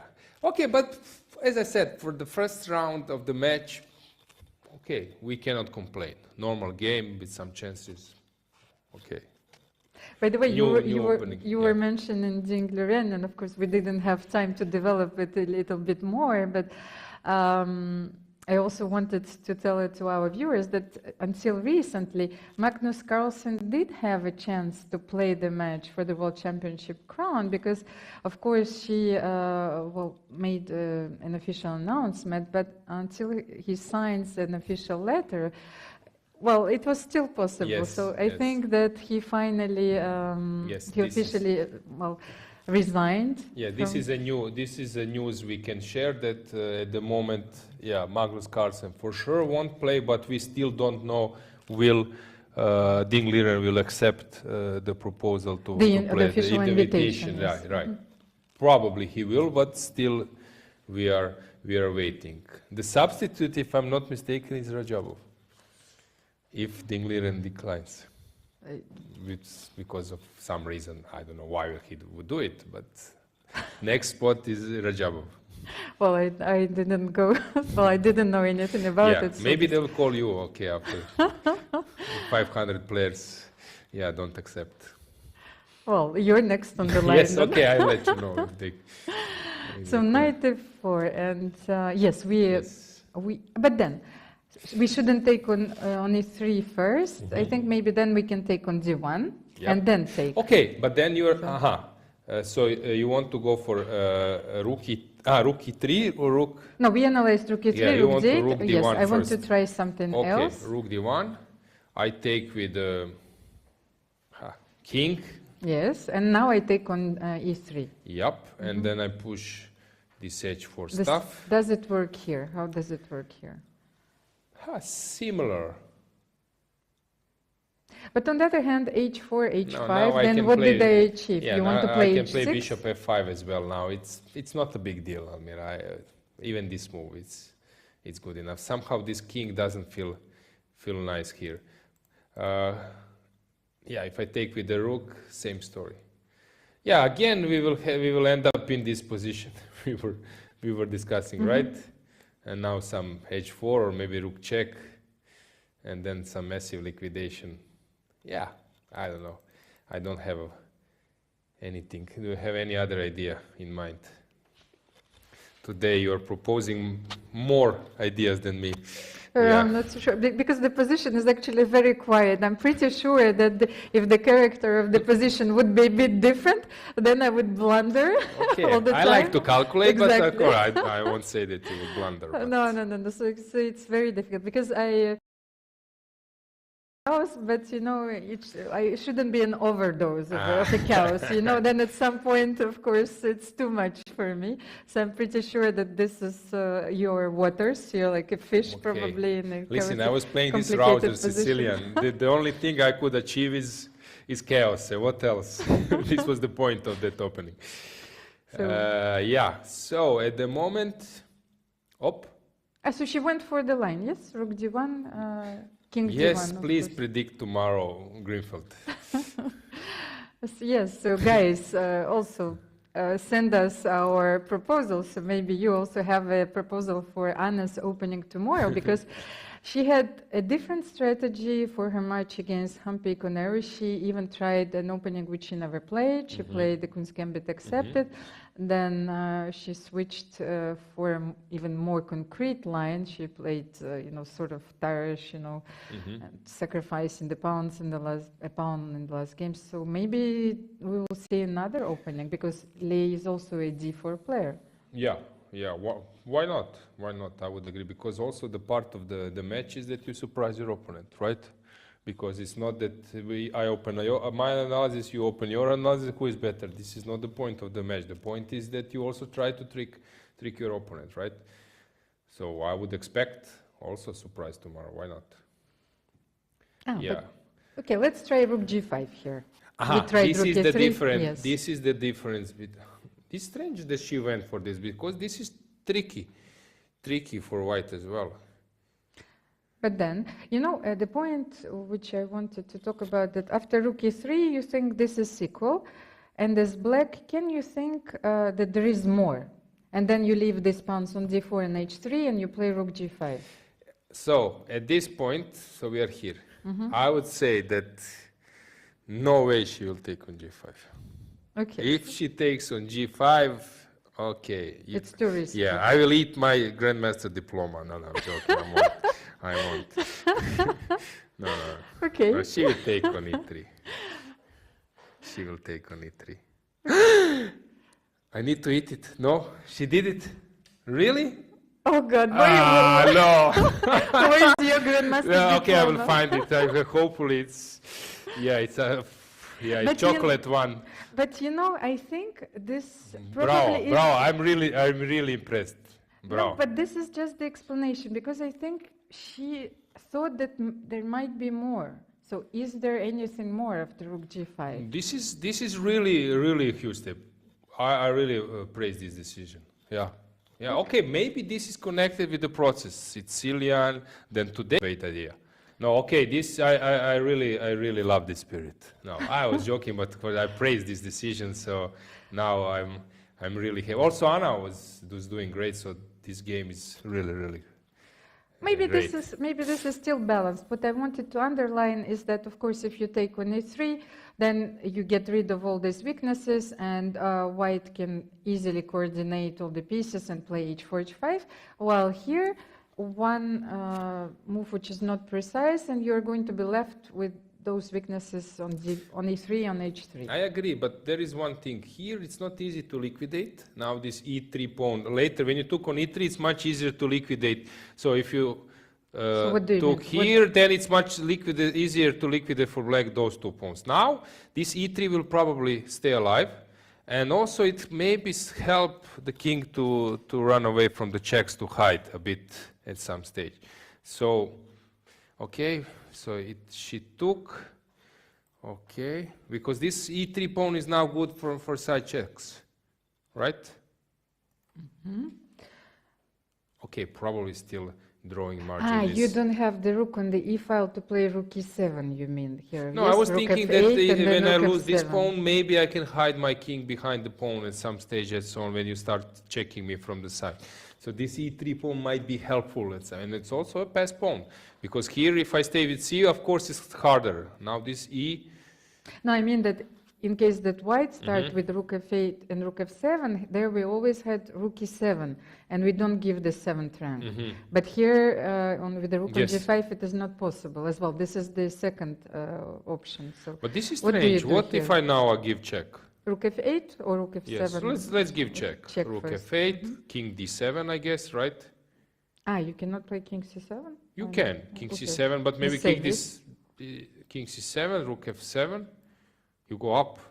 Yes, because I... Okay, and then you play rook h5 or rook g3. Yes, rook h5. Rook h5. Even rook g3 is possible, but after rook g3 I can take on h7, so who knows? What do you do here? Because I'm winning the pawn on h3 and I have 2 passers. Very complicated position.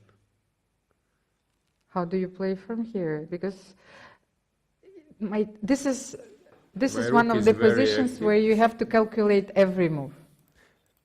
So she was playing for a feeling. Just a sec. So maybe you're right. Maybe by playing rook f8, I'm bringing your rook better, your king on the better square. So let's do this way. But I'm not doing now with the check. I can still play, but Just here a no. sec. But here you have also knight c5. Knight c5, bringing when, the knight. When the rook is I agree, leading, I of agree. course. So. What can we try here? It's a very interesting practical chance.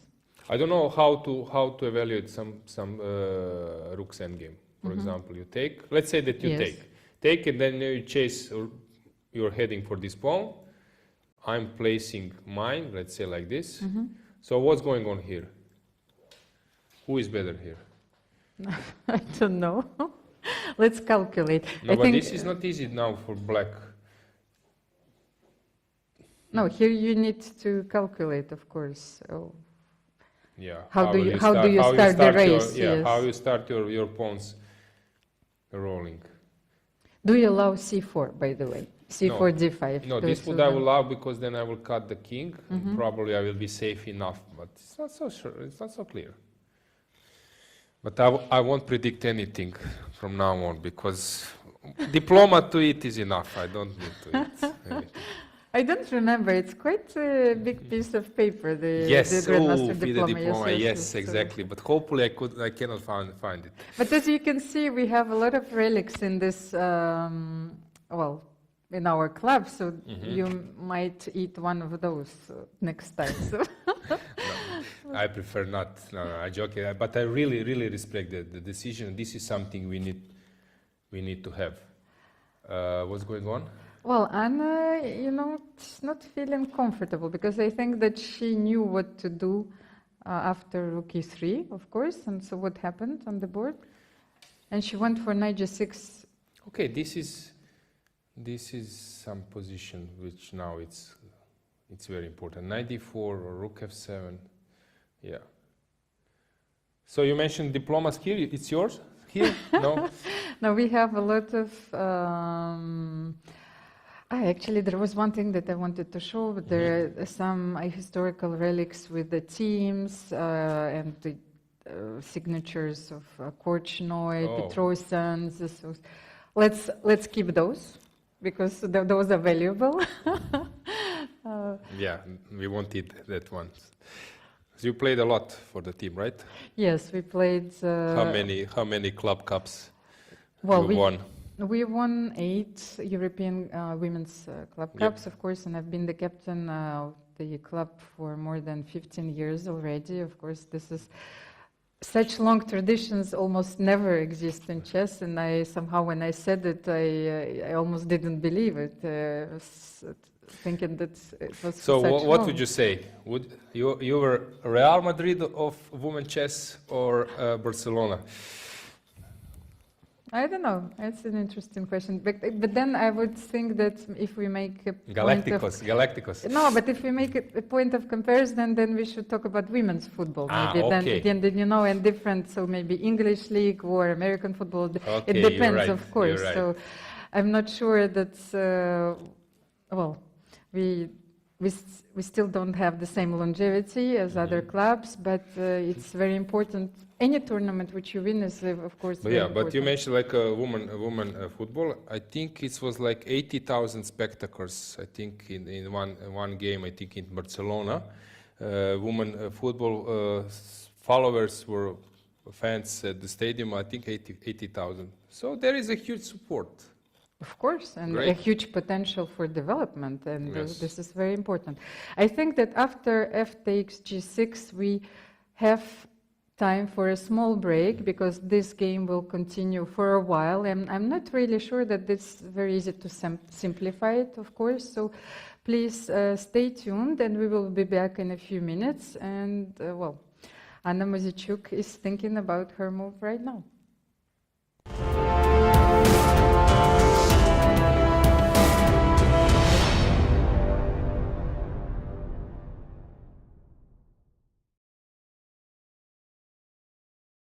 I'm here with Anna Muzychuk after her win against Humpy Connery in the tie breaks that needed 4 rapid games. Congratulations, Anna. Thanks. The last game was kind of dramatic, but the whole match was a bit messy. Can you please talk us through the match and what were your feelings? Yes, in the last game I was obviously quite lucky that Humpy blundered a piece just in the opening, and that it was the last game. So it was a happy end for me. But the first 3 games were all quite unclear with some sacrifices, some complications. I believe I was really worried in my first game because my king was, I think, more exposed than my opponents. And if she didn't play d4 and gave the pawn, and then which led to a draw, I'm not sure it's even a draw. Maybe there was also some deviation. But I thought that if she plays something like, I don't know, king b8 or whatever, and just keep the pressure, I was quite worried. Then in the second game, I think I equalized and made more or less comfortable draw, but Humpy prepared a new line and I didn't know it, so I spent much more time in the opening, but then somehow in the end game, well, it should be equal, just for rapid games when you don't have so much time and you have to figure out how to place your pieces. It's it was not super difficult because there were not so many pieces on the board, but maybe Hampi could pose more problems. I don't know. I haven't checked any games, so I have what I'm saying maybe not true. I think it's pretty correct. And then in the third game, it should be winning, but I don't know how. And then after this bishop c3 sacrifice, which I saw it, but I thought I could take, and then I wasn't sure whether I could take or not. And then I thought, okay, I have 30 seconds, and if I take and it's lost, then better to play something else. And then I played b3. But before that, okay, after rook g1, it looks like it's much better, just a very comfortable edge. And okay, again, some crazy draw. Yeah, I mean, you still had to be very precise in rapid chess, as you said. It was very complicated. Okay, so tomorrow is a rest day. How are you going to spend the rest day? Maybe just rest, or To be honest, I haven't thought about that because you don't know how the match would end. But it's good that tomorrow is the rest day because tie breaks are always much more stressful than just one game of play, because here you're like every second in this shape, in this nervous feelings, having nervous feelings. But yeah, I will rest a bit, and I will also prepare a bit for my next match.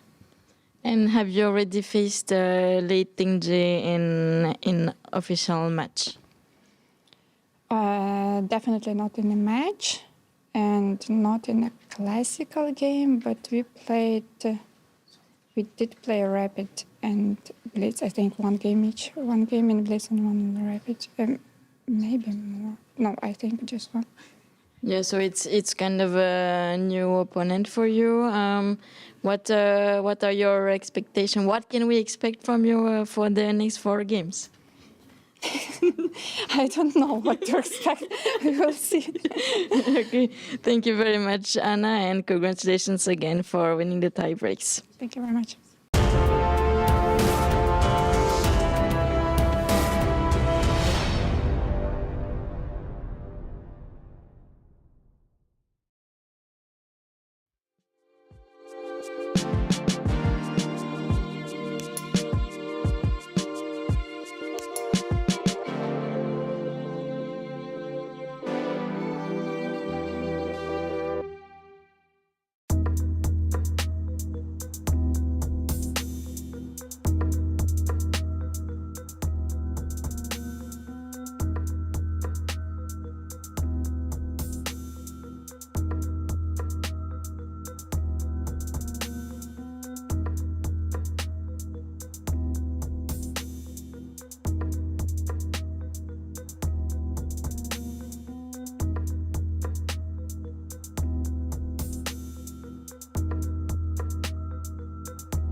Dear ladies and gentlemen, chess lovers, welcome back to our studio, which is set in Monaco Chess Club. Welcome to Alojzije Janković. So this is your first day. Yes. And we are following the women's candidates tournaments. So without further ado, let's get back to the game played between Anna Muzychuk and Lei Tingy.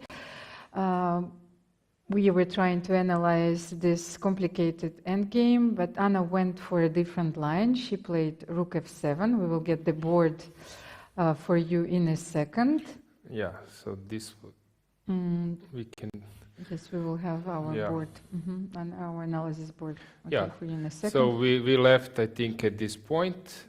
It was taken on g6, and Anna was considering how to follow up in this position, but then rook f7, yes, because rook f8 was an idea, trying to collect the pawn with check, but then suddenly this king is restricting this knight. When it takes, black can play protect here and target h3 as well. So this was actually, I think, a wise idea from Anna's side to not to allow this position. To cut the king. Yes, exactly. So just to here in this position to play rook f7 immediately. So this is actually how it went. This. So was rook it an g1. invitation to make a draw? Rook g1, king d2, rook g2. Are they going to repeat the moves here? Yes. So we are now at the moment where black play rook g1, king d2, rook g2, king d1, and white is showing that she doesn't mind to make a draw at this point. So black is now thinking, will she go for it? But I don't know, something else instead of, so why not heading up? But I can play rook g3 and attack both pawns simultaneously, of course. While in the line, when we played rook h5, so you gain a tempo. Okay, my king is now like black king was marching to b6. Now white was doing the same this way. So maybe that was an option. But okay, she stick to the initial rank. Can you play knight b4 here? Let's try something. If you don't want to make it knight b4 might be a good option. We need to put it on the board. Yes, played. Just knight b4. Probably active defense. Some knight. Okay, c5, a5. Because why I wanted to play knight b4 is not so much to attack the c2 pawn, but I wanted to play knight d5 and attack the e3 pawn with check. This was my idea. That was while your wise king idea, is still right? cut. Oh, not an easy choice.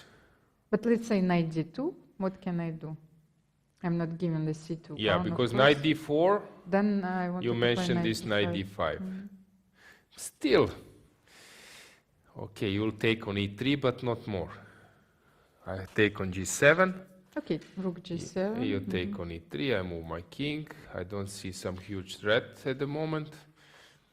Knight c4 and rook g1 mate, but then knight c4, b3. No, b3, rook g1 mate still, sorry. Yeah, it starts to become sharp.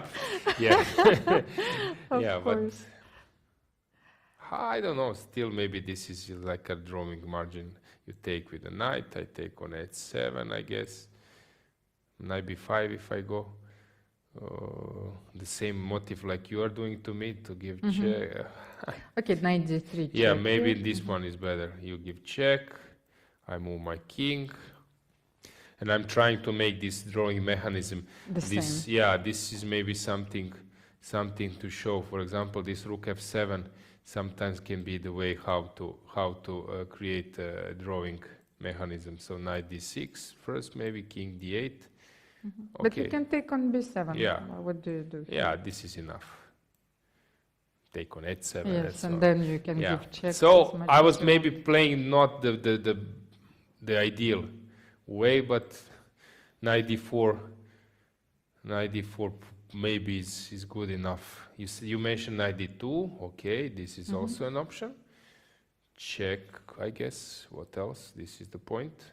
If you go knight d5 now, knight c4, b5, Yes, and knight d6. knight then. d6. Okay, it's similar try, but maybe now this is... I start first. Yes, right? So check, king goes up, check, and again. And okay, again. so if you take, you might take. I take on g7 or no? Maybe I can play a3 even. Where will you go? Okay, several. You want to trap my knight. Yes, but okay, you can go to e1. This is your route later if something goes wrong. But knight c4 again, same story. Because actually, if we are looking now to this position, this one is falling. Even if you collect one, I will return at least one. Yeah. So night before, maybe it was a nice try. But let's see something else. Maybe you should go strive to c4. Maybe this should be a route. Knight e5 with Knight the e5, you tempo, take on g7. and knight c4. I'm not sure. It also looks similar. Knight e4 is the same position. It's even better. Of course, you come to c4 immediately, but is this enough? Let's say I will take on h7. I have to collect pawns. Knight b2, you go king c1, probably not e1 as well. Knight c4 back. Yes, king d1. Be careful. The same mate. No, of course. king d1 you take on e3. Yes. No, this is tricky, probably. Probably tricky.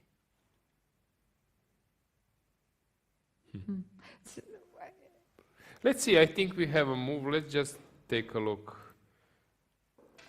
She plays knight e5. Okay, I was not proposing anything to it. Now I'm just quiet. But anyway, I'm glad to see that the game goes on.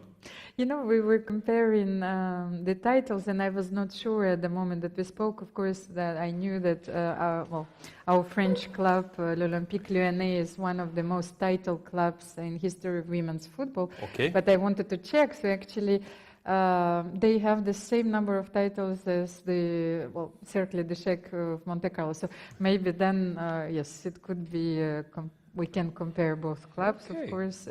I was not sure because there are so many clubs also in Chelsea, and that they are very competitive, but they still have this record. Okay, congratulations, great. So it's a competition now that I know. We need. Okay, so you need to win it. Yes, we need to win once again. Yeah. Okay, here what can I do? I can take on g7. I don't see. Okay, I can give check. No point. Taking on g7. No, I think you have to take. Yes. I mean, you should. Taking on g7 is probably the most reasonable way, right?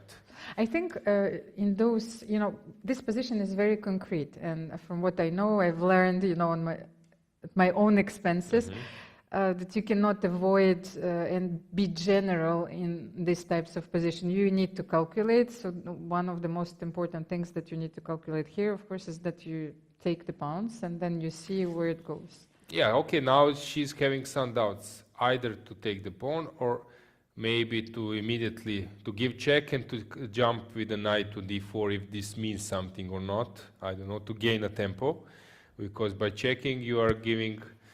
But what do you mean? Check. You go with the kings somewhere, and then depends where, and then I come with the knight maybe at some stage. Okay, but probably this is this is useless, I guess. So I don't see a point here to think. Yeah. This is probably useless. Yep.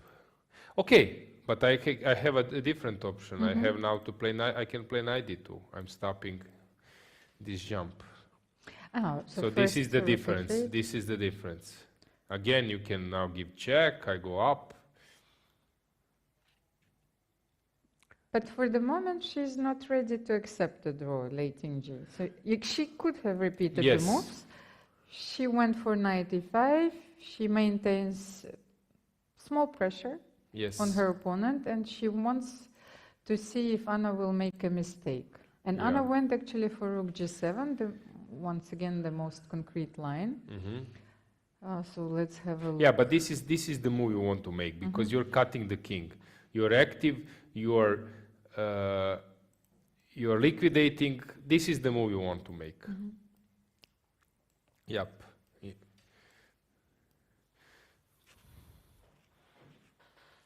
Yeah, it looks still unpleasant, but it should be solvable.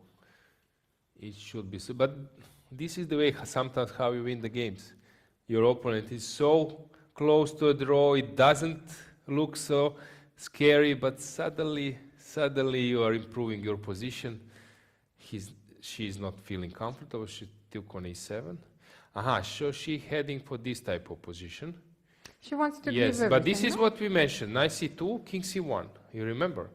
This was our position. You take on c2, I go king... On b2, you mean? On b2, sorry. I go king e1, you go back.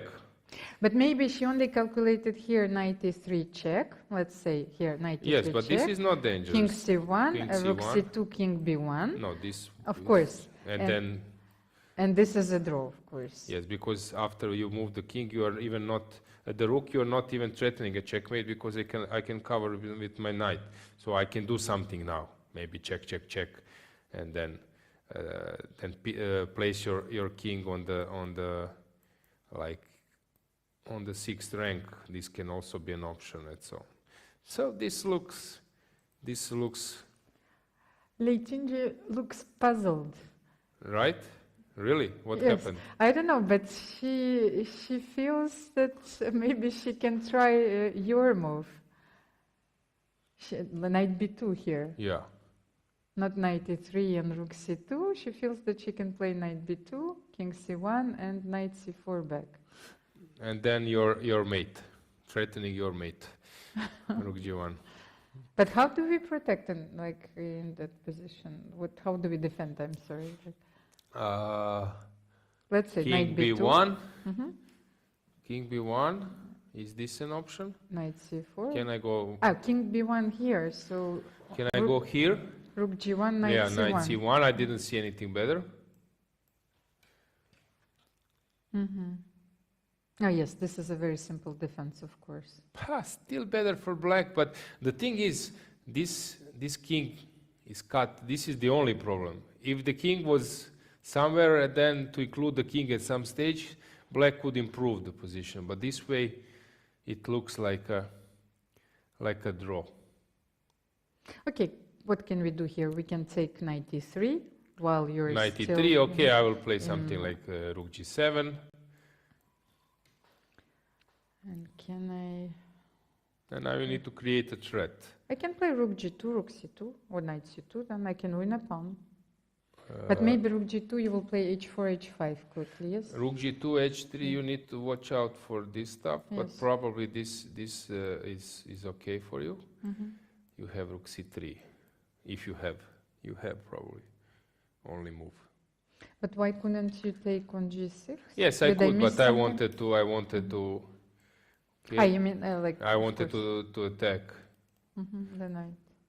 And then we have even worse version for a win because we had the ideal was 3 against 2, but for white now we have 2 against 1 for black.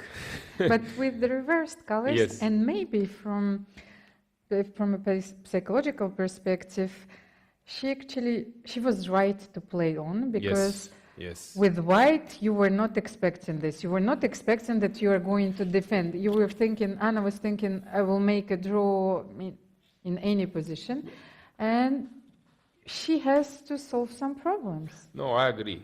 I fully agree. You're right. I agree. So what is the position on the board right now?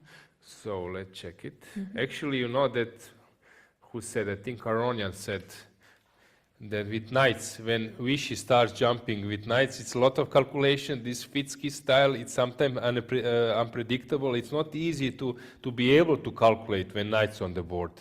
Much easier with the bishops. So usually this is more challenging for players because so many options and somehow it's much harder. So there are some possibilities that someone goes wrong in this position, much more than with the bishops on the board. And what did she do? I think she took on on okay. e3. Then Okay, this this is is going a to be a sign.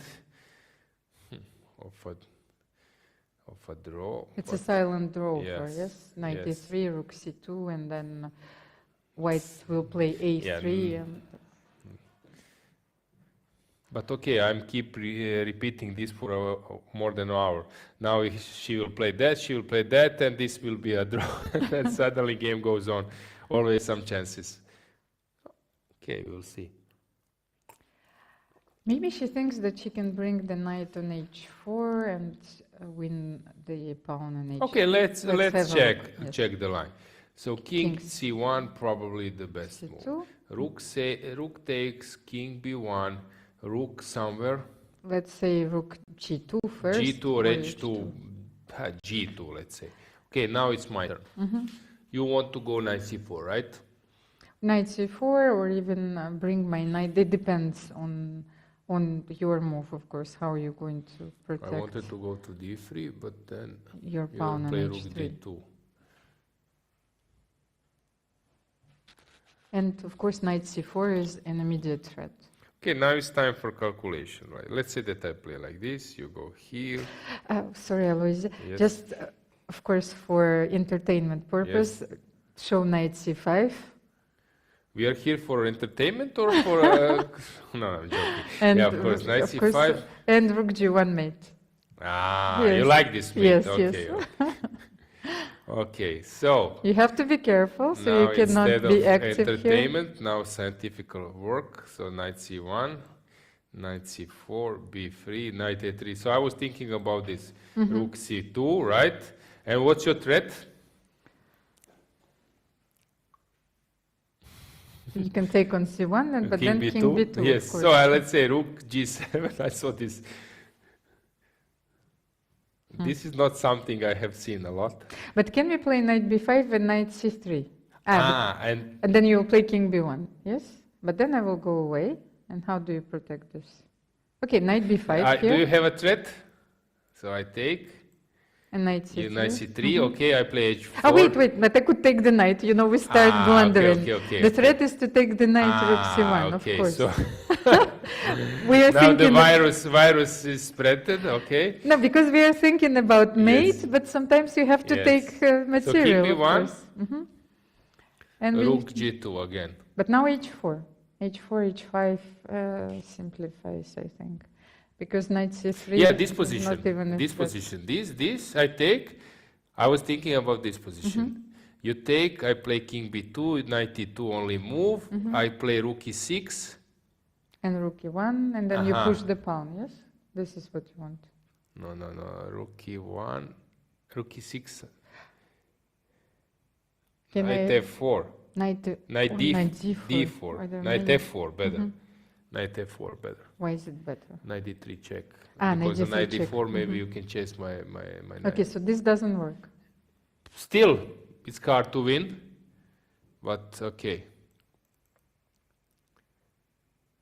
But okay, why will I play? Now you're stuck. I just go for it. Maybe, Rook h1. Maybe, no, you cannot. But then what do you do here if you cannot play? Because rook g2, we have knight f4 as well. And then I protect. Okay, here white is struggling to make a draw. Okay, so then it's not so clear. Then she needs to make a tough choice. So knight e3 might not be a wrong idea. So knight e3. And I'm still thinking. This was the position. She's thinking to go to e1. Then your king is not locked. Okay, this is something also possible. You go to e1, but then I take on c2. No, this is not good. I take on c2 and then I come back. No, she goes for Yes, she goes for the the c1 square. Yep. So this will happen. Takes here, and rook g2. Probably precise word. And now we are here. But can we defend the pawn differently? Because you played knight c1, knight c4, b3. If I play knight g3, you play rook g2. Let's Okay, have a let's look. show. Just, So yes, knight just a c1. second. You mentioned this one, right? Yes, and Knight d3, rook knight d2. This is what I saw. Rook d2 here. Yeah. No, rook d2. Sorry, Sure. sorry. Rook d2 here. But can I attack your knight now, like rook h4? You will probably play b5.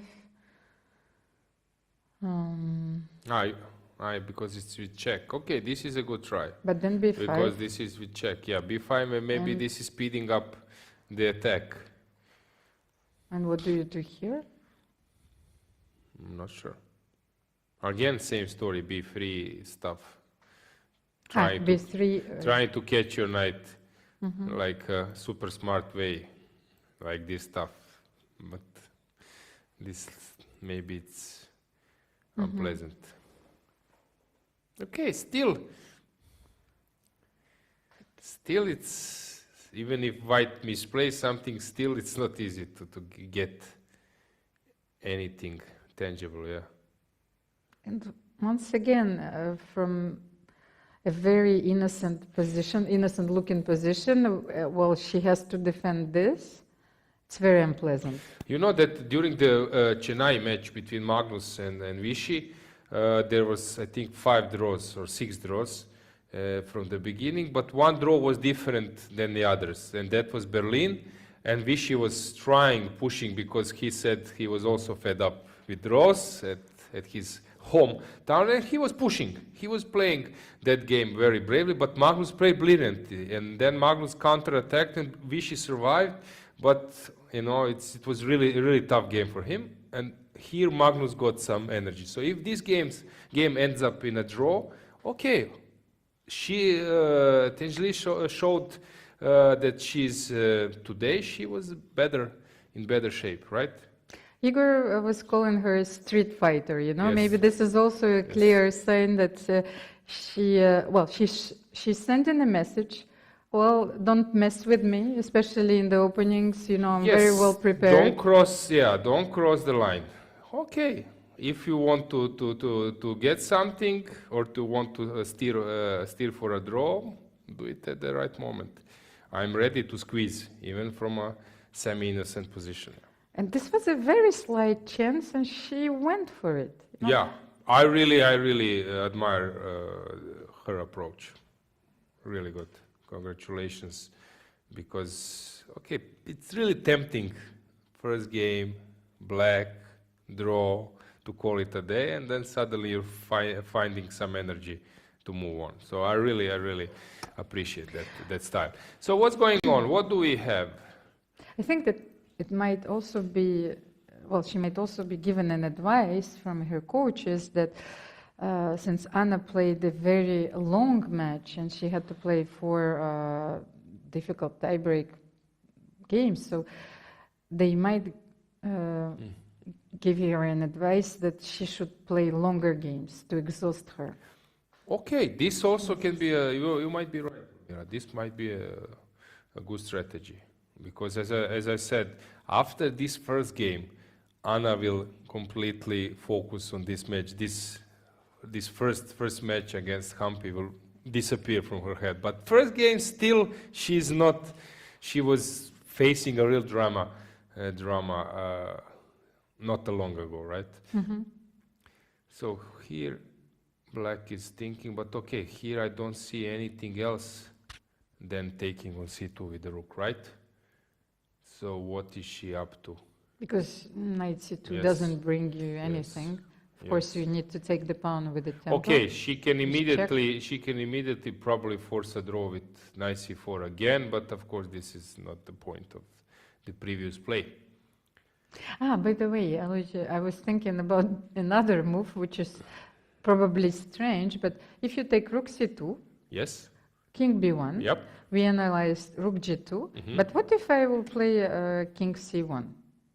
You will play king c1 back, you know? I just repeat the position. I don't want to commit myself with knight c1, but then you will still play knight c4?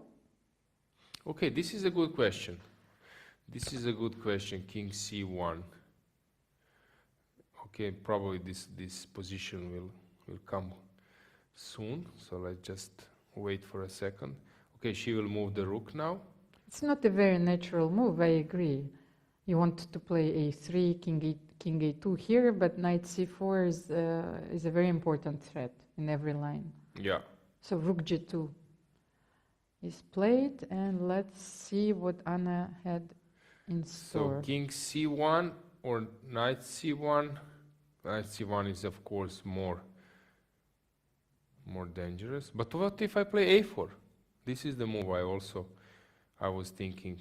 Can you do knight c4? Okay, I give you check. But the idea is to chase you from b6 at some stage. Can you do? I was thinking about this move. So you do this, and I start checking. Okay, let's go. I don't know if you can run king c7. King c7. You can run to the king side. I don't know, but the idea is if King you go b6. here, I give check. And then I say it myself. Okay, let's show king a6. King a6, knight c5, or if you take on a5, I exchange everything and just take. This is like more in her style. Yeah, it's a little bit more active than the previous lines I mentioned. But what if you run to the king side? Okay. I'm protecting the knight. Yes. So I can take, I guess, on b7, right?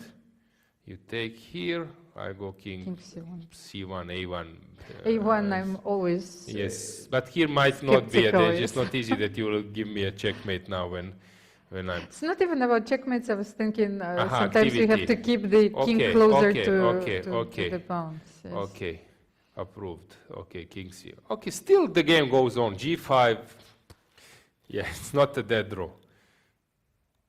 But this is something I would expect from by the way, how let's say G5, I had the question, let's say knight C5, I just wanted to show you that this endgame is probably lost. You know, you take, you take on C5, then this, yes, just wanted to show you. And so king after D4. king B4, B4, D4.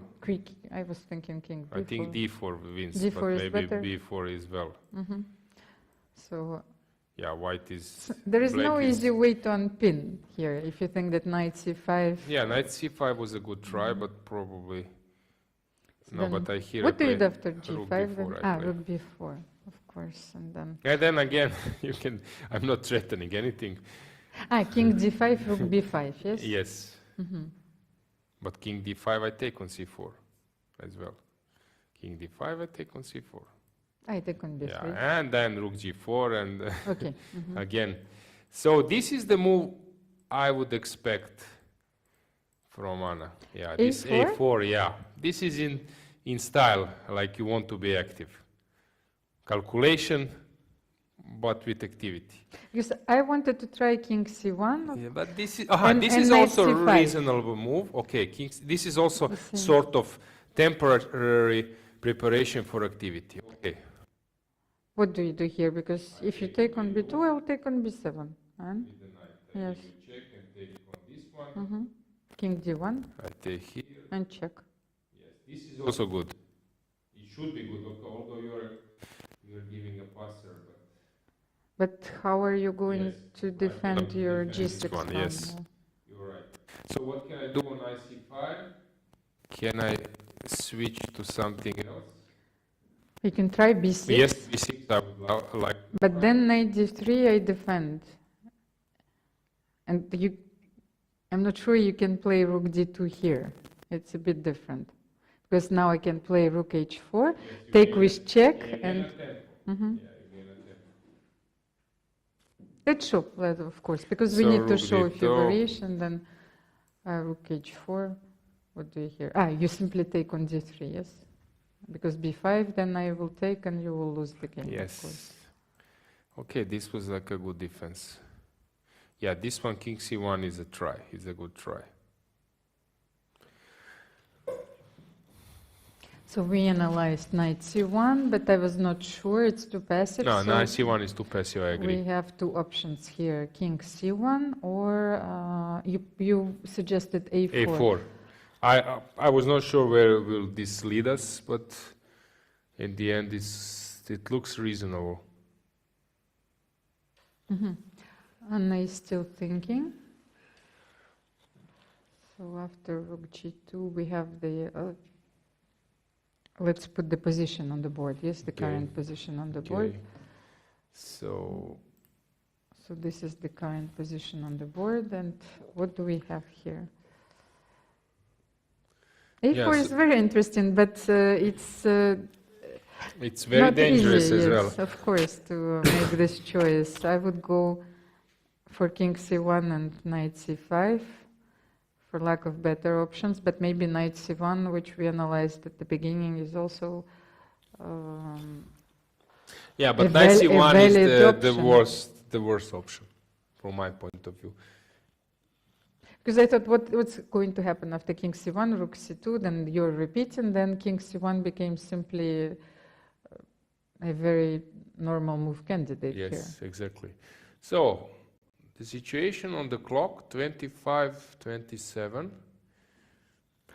Still enough time to solve the problems in this position, and also still enough time to create a little bit tension with black trying to get some chances. Because players were, they were playing very quickly in the opening phase, and then after rook g5, Anna Muzychuk took her time for the very, it was her first long thing. Yeah, but okay, let's say that you are in her shoes, completely under control position, and then suddenly you need to start solving problems. So probably she's regretting a bit. Okay, they say that only Viktor Korchnoi could take a look of the position without any thought about what was happening before. Yeah, but players, okay, why I did this, I could liquidate easily, why I'm now in this position. So, okay, some thoughts are crossing her mind now, because it's not a tough decision, but it's, yeah, it was unnecessary from the point before. I know from my personal experience, and I wanted also to ask you that sometimes, okay, your concentration is not optimal. You are looking at this move, of this line, you calculate, then your concentration is affected, and somehow I start singing in my head. I don't know why, because you know I don't even know what is the line I'm analyzing anymore. Did it happen to you that you don't even know what you're thinking about? No, when you start to be exhausted in chess, suddenly your brain activity, sometimes you realize that you're exhausted, and then you need to find a way how to bring a new energy, because this is typical exhausting position. Everything seems, you know that there should be a draw, but you're calculating and you cannot calculate so far. So rook h4 we analyzed, of course, this move in different circumstances. In a different line, but it also seems logical, because you simply do not allow knight c4 here, and then rook g1 can be met by knight c1. So do we transpose here? Or? No, we cannot transpose, because no knight c4 any longer, but... But can we play b5? Yeah, something with b5. Okay, g5, let's say this leads us where? Rook e4? Nowhere, probably. But this is the idea I was talking about previously. When I wanted to take on e3, I wanted to put my knight on h4. So if I can play knight f5, knight h4, and then, I don't know, somehow win the h3 pawn. Okay, you include check, knight goes here, and now you jump somewhere. If f5, yes. Let's say now f5. that the pawn is protected. Still unpleasant. Rook g3. You cannot play rook g4 here, Rook because g4, yes, you lose. You're dropping a pawn. So just show simple variation, rook g4, of course, because you would like to exchange rooks here. Knight e3, this e3. drops the pawn. Okay, still it's close to a draw, but of course black is on the better side at the moment. So here, so knight f5. maybe rook f4 was not necessary, but what else? I give you check. You go down. You go up. Check once again. Check. Then. You go up. Maybe you can check now, or Rook h6, where do you go now? So now I can give you a few checks. Or maybe. go back. Go back, knight d4 is not necessary, yes? Maybe. This is the point. No, knight So d4, then- king c4, you might lose. Which one? If you give check, let's say knight d4, after king c4, I was not sure if you were not losing. Here in this position, Yes. right? You have to go back, I think, knight Yeah, d3. okay, knight d4 is not Yes, necessary, it's a right? mistake.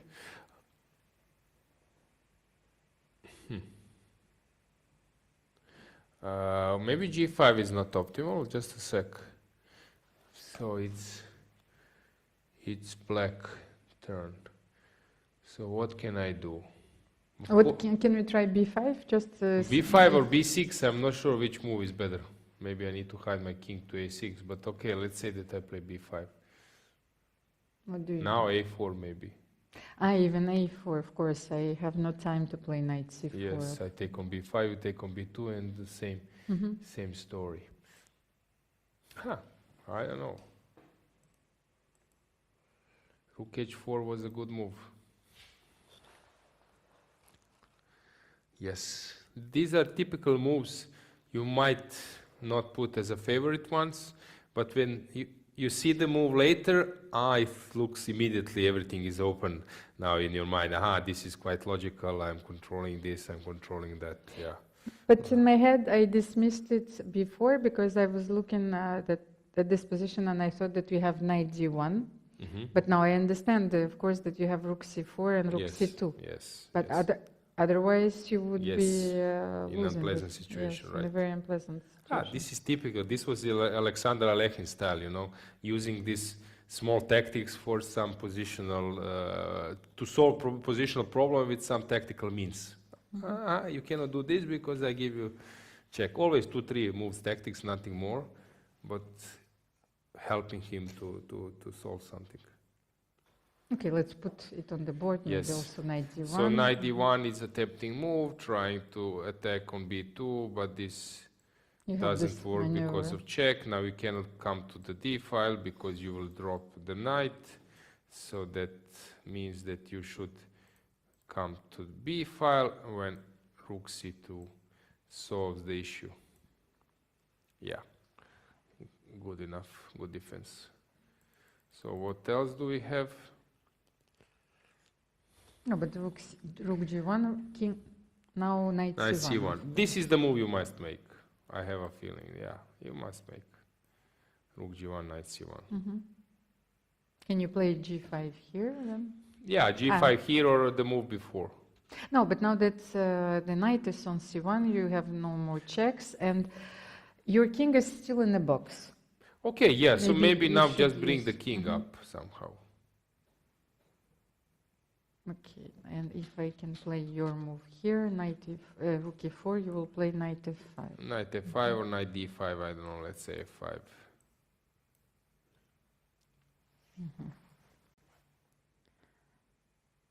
But how will you continue here? You're still, it's like you're approaching the draw zone, but you're not there yet. Yeah, but I agree. I agree. No, this is something how black should proceed.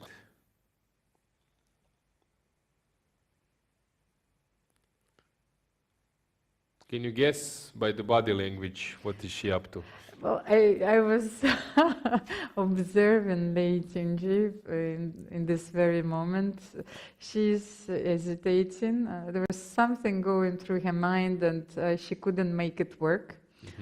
So you see, she repositioned her. Means that she started analyzing a different line. And Anna is not sure yet. Yes. It's Yes, very she thinks clear. she solved some problems, but still, yeah. Okay. Still waiting for the game to be over, right? Yes, and of course now that there is only one table, one chess table in the hall, Yes. it looks quite lonely. Yes. But, So we have this move, rook h4, rook h2. Still the same Same thing. But now what is the difference? She wants to say, okay, what's your next move? She wants to play g5, g4 if you don't do anything, Yes. yes? But, and your rook will be unprotected even if you give checks. Ah, but yes, maybe this is the threat. So you have to give checks. Huh? Why?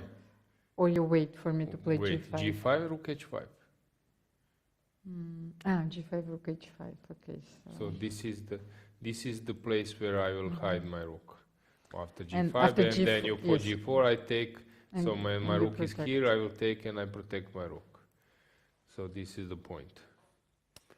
Okay, I need to open my king. I would say that a4 is the move. a4, why not a4? But then if you play a4, your knight is no longer protected, so maybe I can play g5, rook h5, knight c4. And how are you going? I take on g5, Rook b2 check. and king c1 and rook c5. And rook okay, let's show Yes. this line, of course. So a4, I couldn't make it work. g5, this one, No, knight knight c4. c4, I Rook g5. take, you take, king, I'm dropping h3 pawn, but Rook b3 Rook and rook b3, rook c5. of course, c5. again. yeah, this is a dead draw. No, first take the... Take the rook, yeah, this is a dead draw in the international cycles, but of course the game can still move on a bit. Okay, so rook h2 was played. Okay, not a bad move, because still she's giving Anna's options to not to define the position, so still giving her an option to make a mistake. yeah, decision. This is very, very important, to give your opponent a possible chance to between few decisions to opt for a wrong one. Alojzije, I wanted to use this moment while Anna Mazichuk is still thinking to thank our sponsors, because you have them on your screens, of course, and I think that you know them by heart already, but it's very important that they support this event.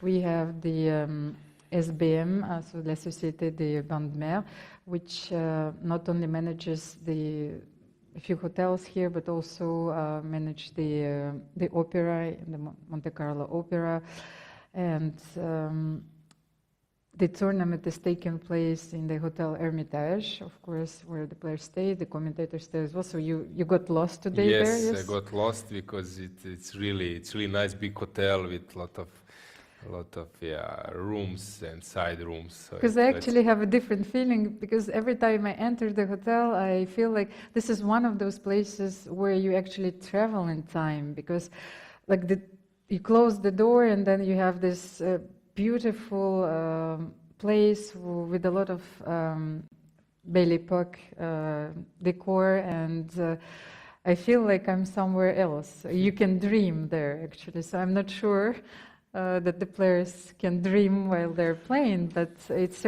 a pleasure for your eyes. Yeah, I would say that they are quite inspired by the venue, although some of them have been here many times, but it's quite inspiring venue. We all chess players who played on some international level, of course, were admiring our best players and know that world champions were here historically, from Bobby Fischer, Alexander Lekhin, and so on. So, of course, this is quite inspiring to have this combination of, like you mentioned, some like a high class and high level venues, sponsors, plus chess history. It's a really great atmosphere. This is my feeling. This is what I respect.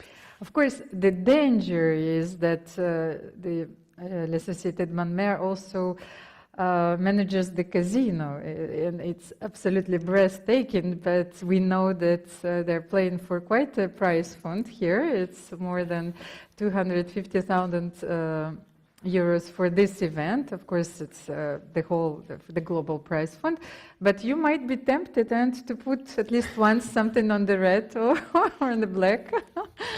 So they have to be careful, of Yeah, course. although of course we are all supporting chess in schools, and chess in like a very important skill for the development of kids and all others, even for fight for Alzheimer. Of course, chess had this history. Even in the Queen's Gambit was shown this little bit born with one vivid chess history, which was connected more a little bit to even casinos, to some like a bohemical places. So this is something we shouldn't run away from, because chess is also for museum, chess is from stadiums, because this blind tournament is now was finished today, right, at the stadium, if I'm not mistaken? Yes, I wanted to talk about this a little bit later, because alongside this event, we also had the event organized for visually impaired and blind players. I went to visit them yesterday, and I've talked, I know a few players already, so I made also first symbolic move on a few boards, but I was so inspired myself, and we talked about the openings, and we analyzed, of course, the positions with them blindfold, and then yesterday I also attended the dinner, and I even get a chance to dance with them, and it was an absolutely incredible feeling. So you see, this is our parenthèse enchantée, like we would say in French. Those moments where you forget about everything. Listen, when I'm having this TV commentary every Sunday. Now it's Saturday, 6 o'clock. It was 6 p.m. It was 8 p.m. like a prime time. And really people are watching, I'm commenting the games. So once I was asked by blindfold players, can you please be precise in saying the moves, because I'm showing the moves on the board, but I was also saying e4, e5, knight f3, knight c3, bishop b5. But I was not doing on purpose. And suddenly I realized that they were following my TV commentary without having a board, and they are just following, even if this was not prepared for blindfold people. And then I was asked, and this was really emotional for me, that people are following. How can I help? And so I was then doing pronouncing the moves exactly how while doing it on the board. But do you know how you actually I've learned something, because they were telling me their first moves, and very often it was e4, so they have to say Eva4. So they also, it's like coordinates are a little bit different, and I've learned a lot of things. Yesterday they told me some of the players are exceptional piano players.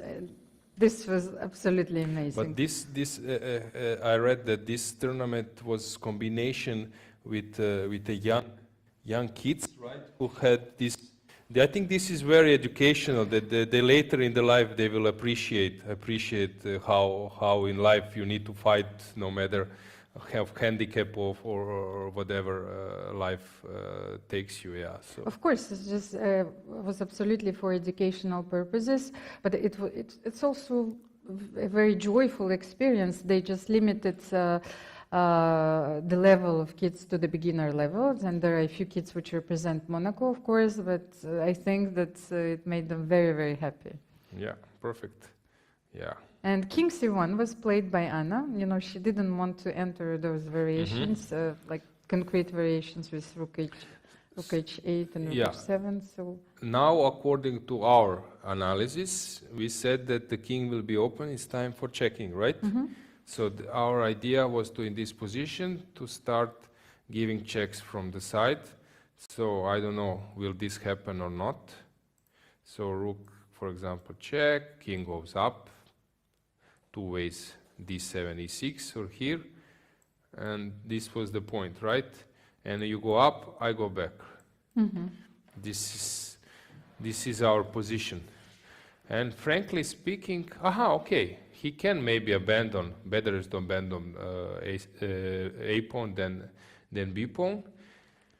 So you mean now that the G pawn is a bit closer after Rook A7, you will take on H3 and then push G4? Yes, exactly.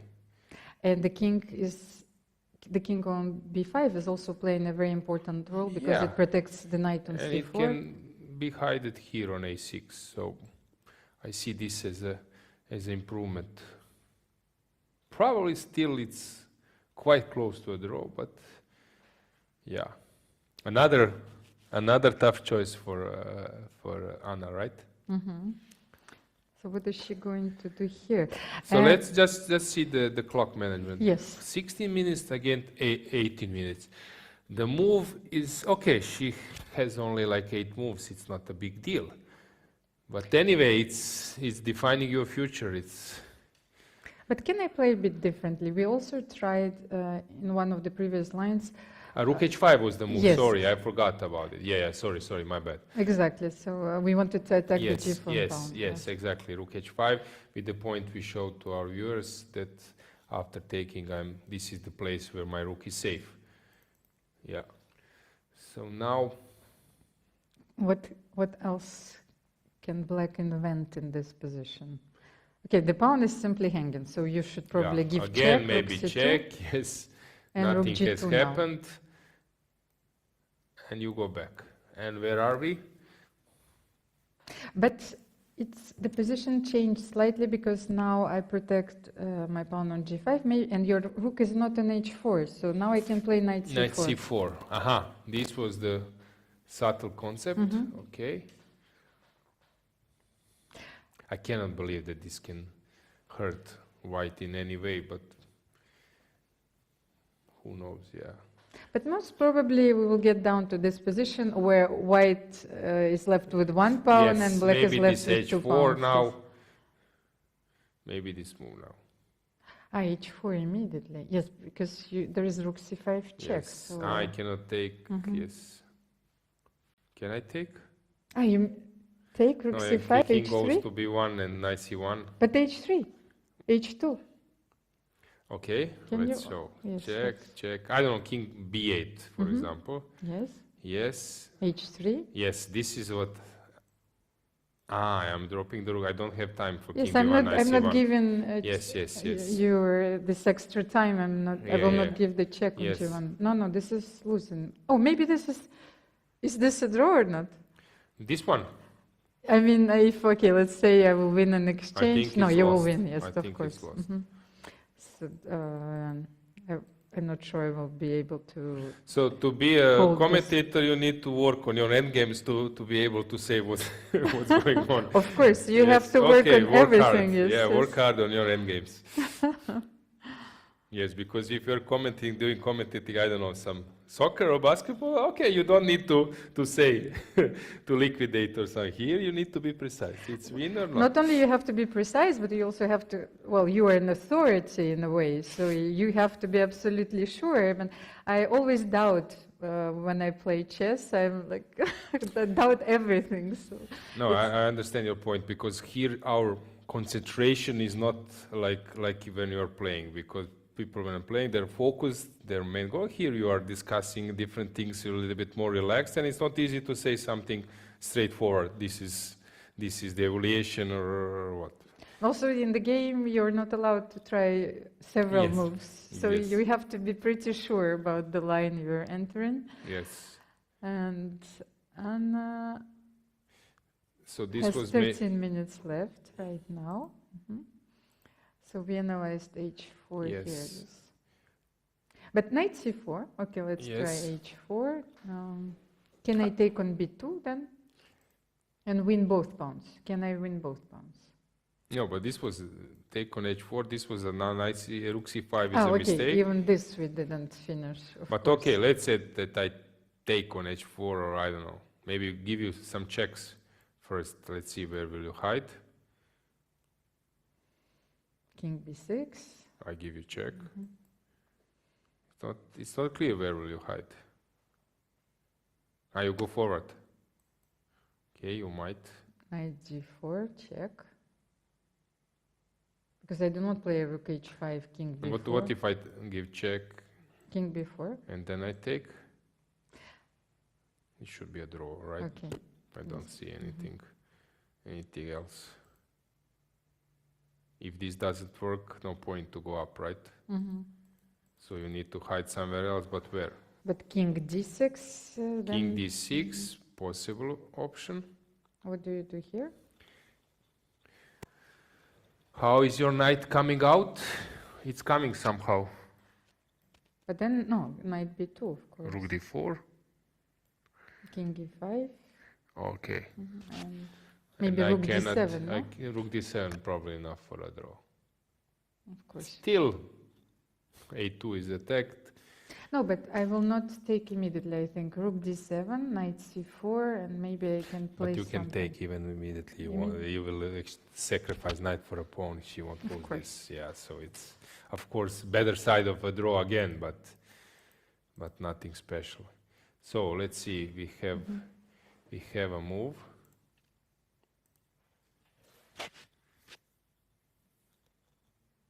Actually, Anna went for Yes. for this line, I think. Rook g2 and now h4. And now h4, yes, and when she takes, give a check. No, but here we didn't analyze Which after h4. Yes, g4. No, how did we get my knight was on c4.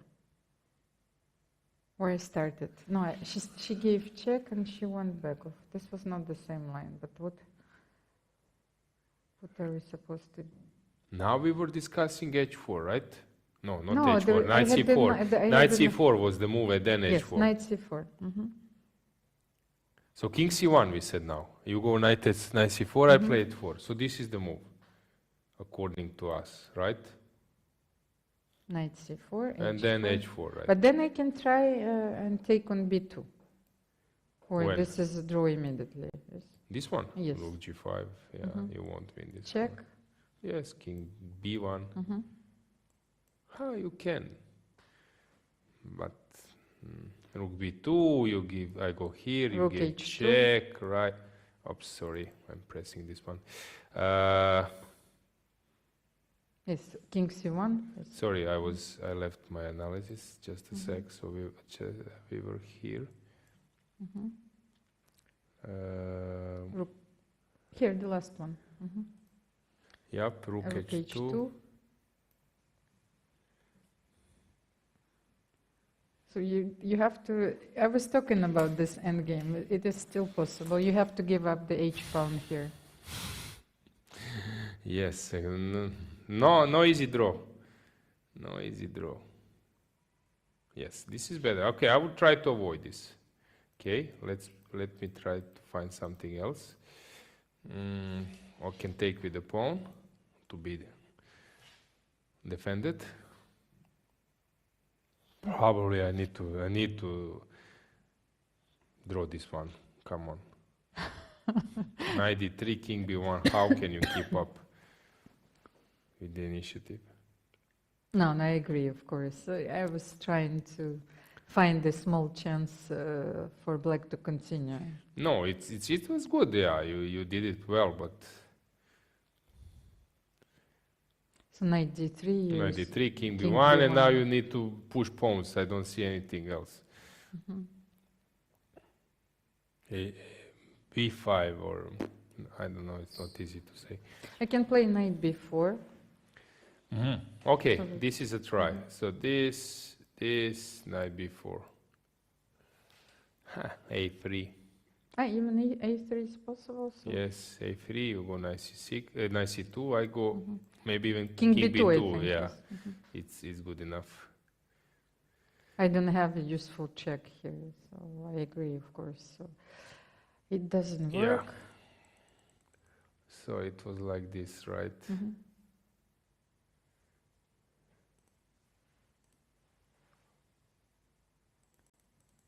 Right, and this is the king c1 was played. So are they about to enter this line, or there is something else here? If not knight c4, then what else? Can I play knight d5, knight f4? Or this is too slow? Knight d5, h4. Knight d5, h4. Rook check. Knight b4. Where? You continue. Sorry, I didn't see this h4 already. I missed this, of course. So It's possible to play knight d5. I go h4. Same position. But now you don't allow me to take with the... No. No, what can I do? Rook g1, king d2, rook g2, I simply go back. So what do you do? How do you play now at the knight f4? No, well, but I missed h4. No, but now this. Sorry, knight d3, you go king b1, and now we have your position. With different move order. Yes, we can transfer. Different move order, yes. Different move order. So here, okay, this can be a try. But if I check you, I have another option in this position. So check, king up. Check again. Yes. King up. Check again. Yes, king. Rook h7. We already tried here, and now I can take on a7 and go back. So the rook was on h2. It was not possible.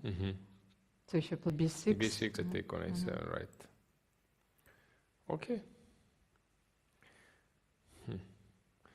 Maybe you can still play on here. You can try knight f4.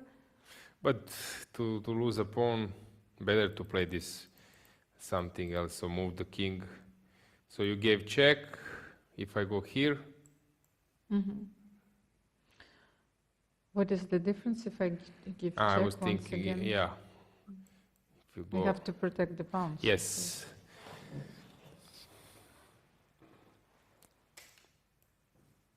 Yeah, this is no difference. Well, you cannot abandon your queen side pawns. Yes, Of course. I was thinking, but it's too optimistic. I have a feeling for the 10th time this evening that this will be a perpetual. Now it's time for perpetual. So you mean that she's going for this line?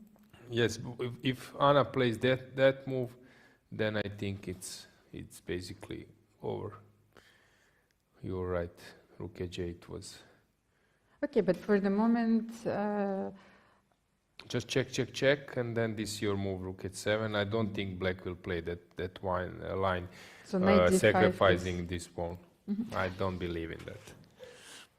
Yes, but for the moment we don't have knight d5 on the board, so she's still thinking about another move. Okay, you're right. So this is the position. You're right. Then knight d5 probably doesn't work. We already analyzed knight c4, h4. Do we have another option here? And if you start with king c7, you will... You can, but okay, again, checks. You are not doing much differently, yeah.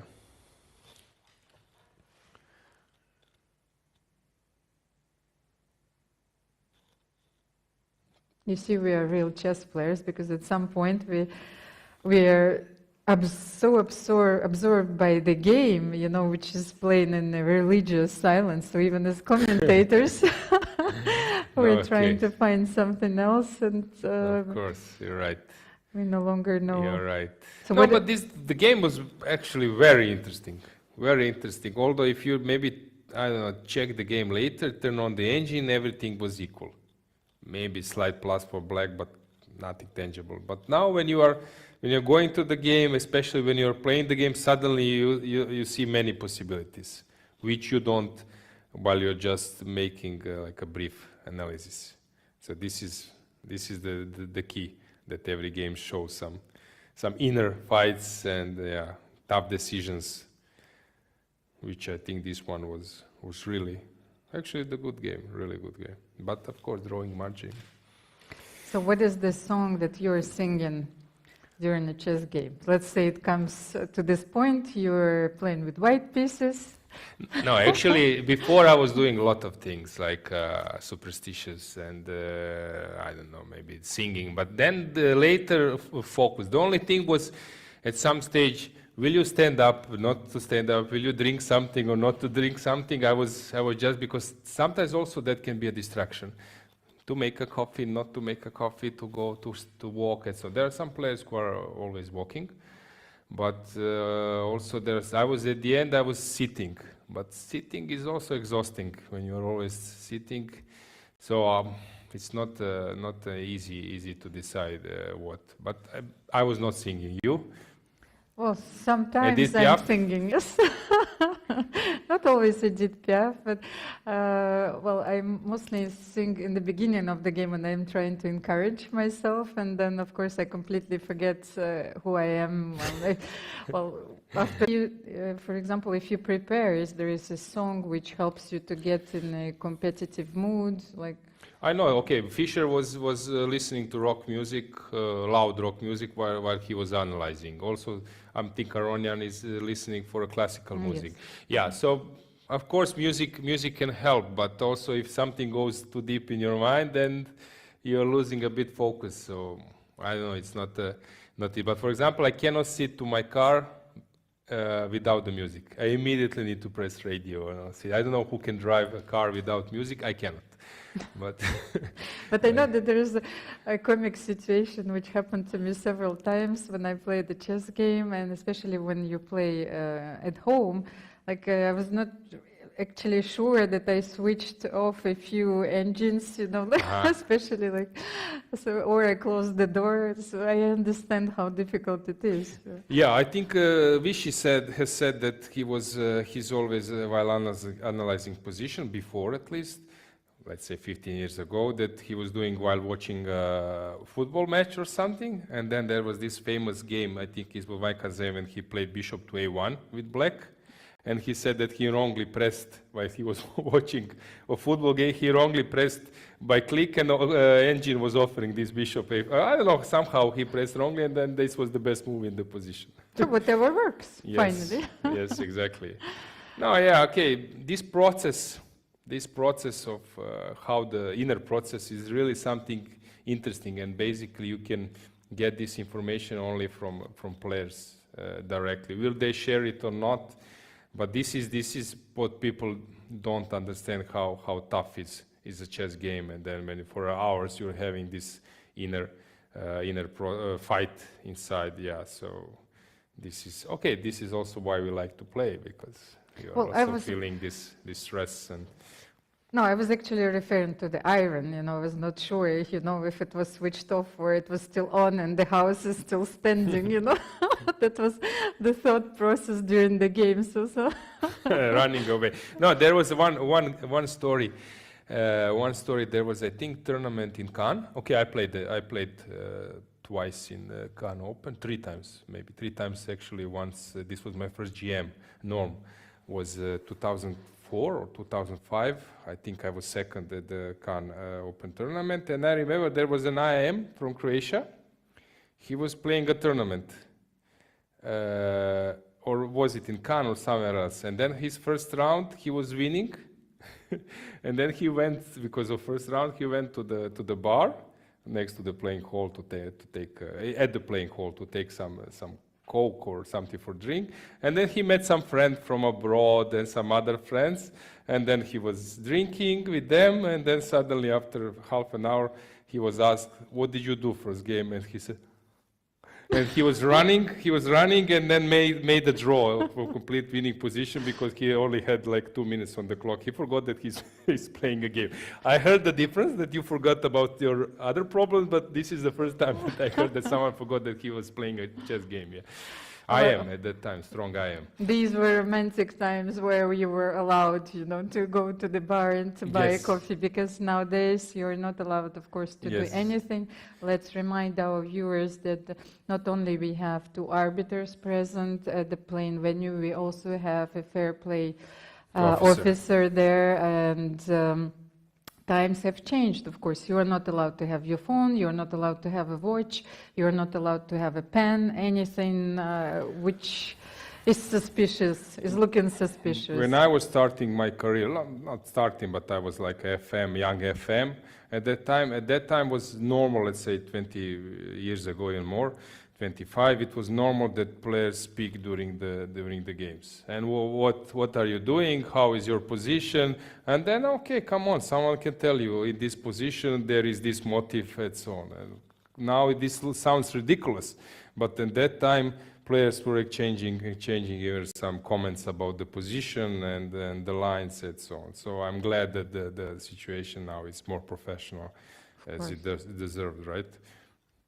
Yeah. And Leitinja is still thinking. There Yes. was no move played, as far as I can see.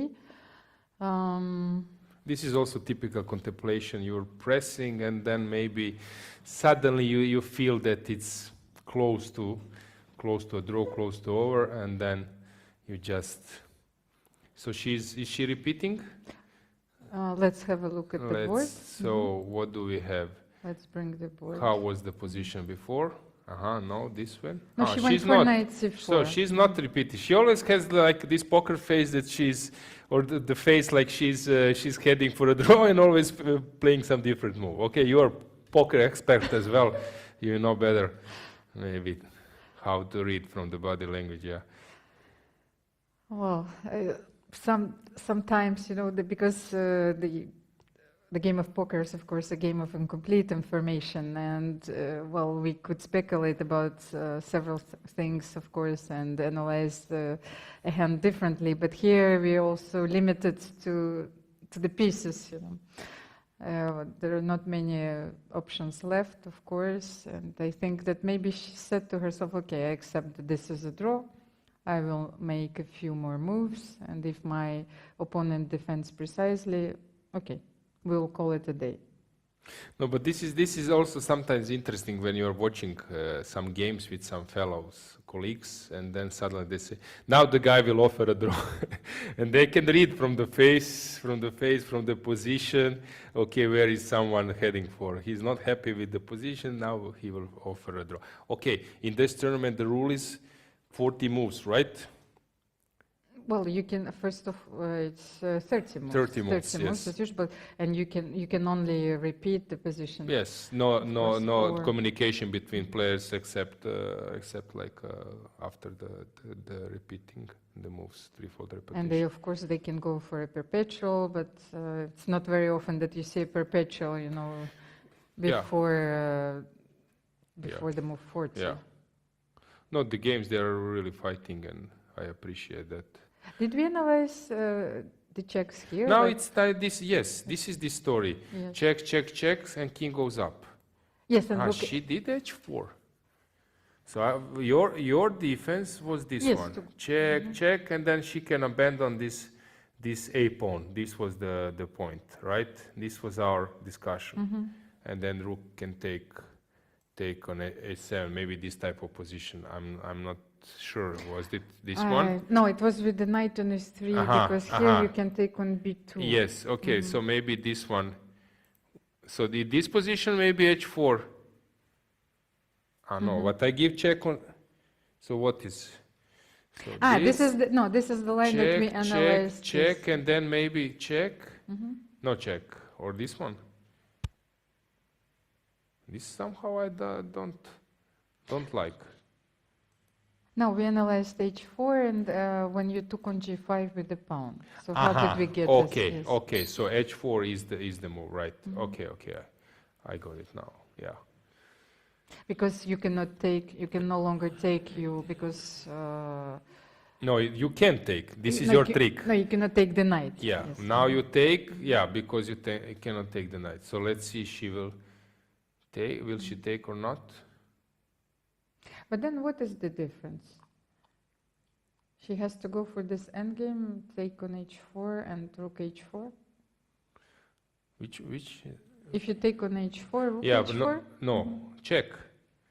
I think check is the move now. Now I give you check. Okay, yes, king c7. I give you check. And then I pin you. This was my idea. King b6. Remember. And then if you go up, now I take. Yes. This was our This defense. was our line. Yes. So you see, we forgot already what we analyzed. Oh, this is typical. This is typical in the process. That sometimes you forget, even during the game, you forgot your own line. Yes, so black has to take, and then, or can take on b2 as well. And that's the line that we analyzed that you took on g5 with the pawn. But I think we have some moves. Let's check. She took on. Yeah. Now pawn takes g5.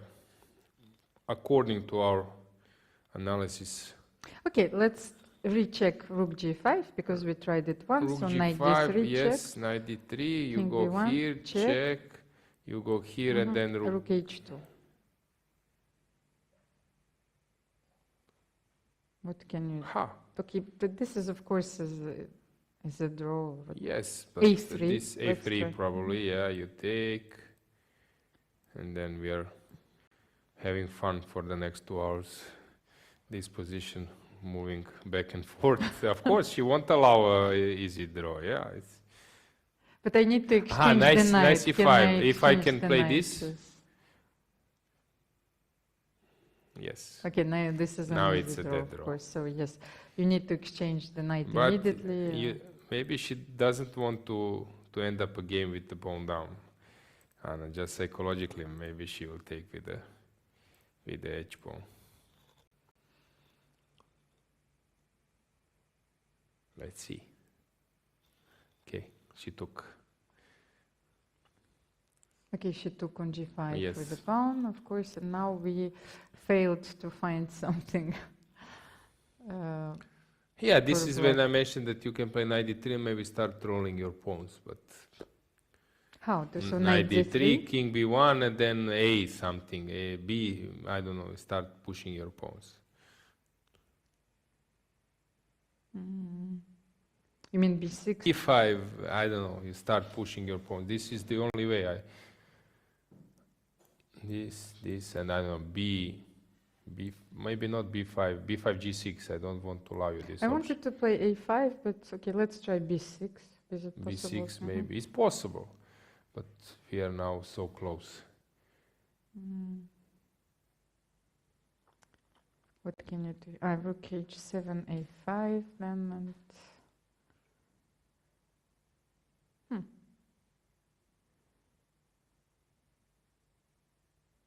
what else can we try here? Maybe this is sound. And this is sound try, right? But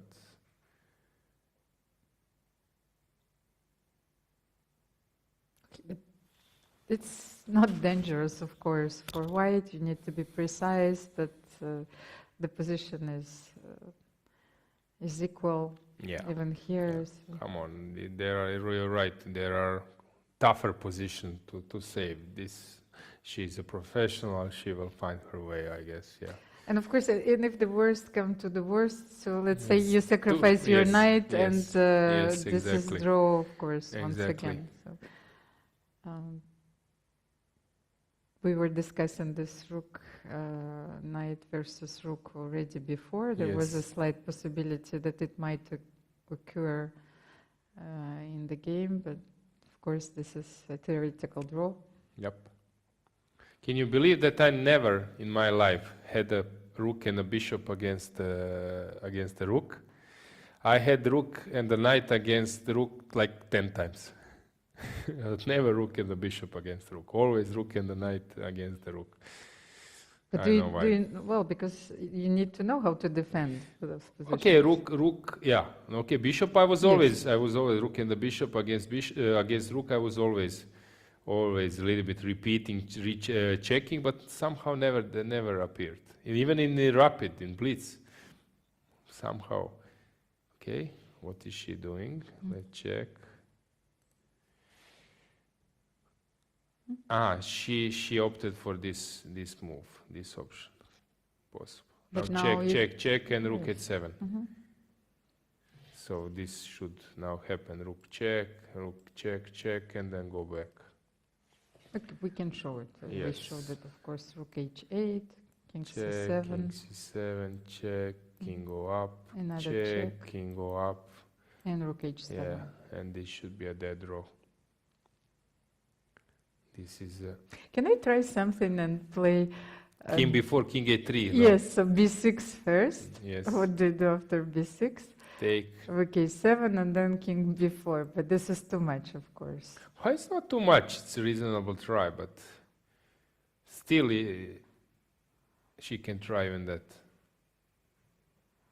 But what do you I Okay. can play something like Yes, because even if I play king a3 think- here, you will yeah, always I check can, I me. can go yes, from of the course, side, so- I think, because not threat actually. Okay. well, Check, knight c1. Mhm. Knight c1. No, king b2. I need to play. Okay, this might be tricky, but maybe even knight c1. I can play rook c1, rook c7. Mhm. Even this should look like a dead draw. But can I try knight d5 when your king is cut? No, I don't want to give rook g1. Knight d5 here. Check and rook c4. Rook h3. No, because Check and rook king h3. a3. King with 2. And then okay, I understand, of course. Okay, but still, it's possible to play. You can try, I agree. So like this, Mhm. you go King here, a3. I go here, you give check, I go king c1, you take with but how? Knight d2, you don't Yes. need to follow. We That shouldn't one, forget yes, that yeah. this is a very dangerous pawn as well. Okay, no, this is really too much. Mhm. Yeah, just to check the position. So instead of rook check, what else? What is she considering? Because I wouldn't allow these jumps. It's possible anyway. So even if you attack me, I can sacrifice a few, well, one pawn at least and play knight d5. So. Yeah. Rook h4. And they're about to Knight reach the time d5. control. What does she want? On knight d5, she wants to give.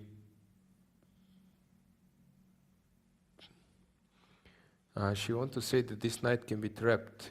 If this knight takes on a2, maybe rook comes to c4. So you go knight d5. I go rook d4. No, rook d4, be Knight careful, I c3, have knight knight e2. e2. Yeah. Strange decision. What does she want now? On knight d5, she wants what? Maybe she forgot about knight d5, but okay, it doesn't seem very likely. So, She's up to something.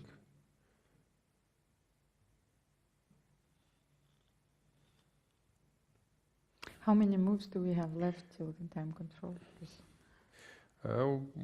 One move. No. Okay. Yeah, this is last move. Now I see time better, but Yes. we have to thank, of course, our team. They're doing a great job, but since I do not see much, they increase every day the numbers, the screen. In the end, yeah, one piece will be just visible. Yeah. Strange decision. Knight d5, and I don't know what is she up to. Pawn down. She will stay with the pawn down. Can I try rook c4 check? King d7. Mhm. But knight She c5 check. Okay, king c6. But then I can give you a check and Where? e6 protect the pawn and then go back. So, okay, rook c4. King d7. What? Knight c5. Knight c5, okay. yes. King up. King c6, okay, knight d4 or knight d6, I don't know, both squares are fine, I think. Where do you, I just need to protect Yes, the pawn. okay. Let's say knight d6. And you go back. Here maybe you No, can b5. play Maybe you, b5. Okay, maybe knight d4 was better. yes, I agree. This was better. King b6. Now I can move my rook because everything is protected. Yes. Okay, you're right. And this knight is pretty beautiful here. Okay, can I do something else? King b8, is it possible? Yes, it is. Okay, knight c5, and I want to mate you once again, you know. Yes. I don't know how I managed to mate you. I will manage to mate you with 2 pieces on the board, but knight c5, what do you play? b6 simply?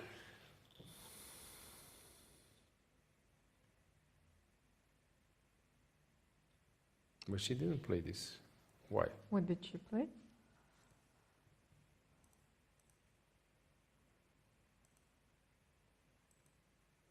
Knight e6, strange decision. Okay, she wants to collect the g pawn. But now where? If you go Now doing well, knight c5 check, and that's a draw. she wants to play this endgame when the rook is cut, the king is cut, but okay, rook c2 always. This is a draw. Oh, but Yes. she this is a played draw. knight c5. Why didn't she go for knight d5? Because the game will go on. I think that this game is about to end Yes. very soon, because it was very important, of course, to exchange the knights, and this rook end game is equal. Yes. King d6. Strange decision.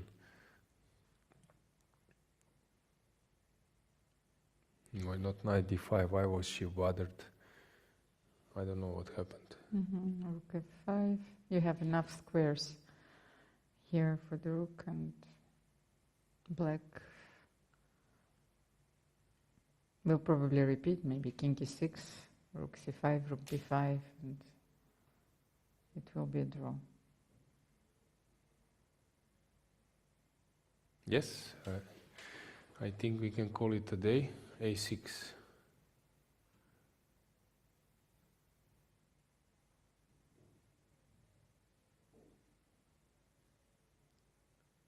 So players, of course, have reached the Yes. time control. Yeah, but they are playing fast because they believe it's a draw. That's why they are not thinking. She's keeping. They're keeping the both. They're keeping their pens in their hands. So that means that's it. Rook b7, a draw.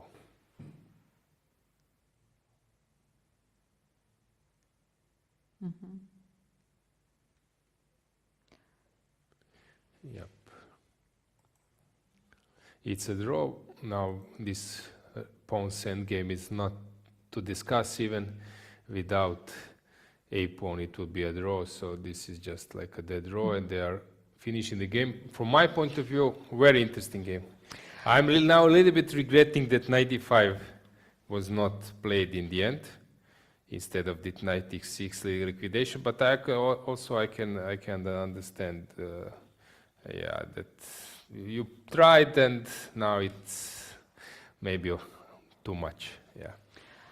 So Anna Muzychuk drew her first game against Lei Tingji. Let's talk about this game, but from a psychological perspective. I think that Lei has an upper hand in this match.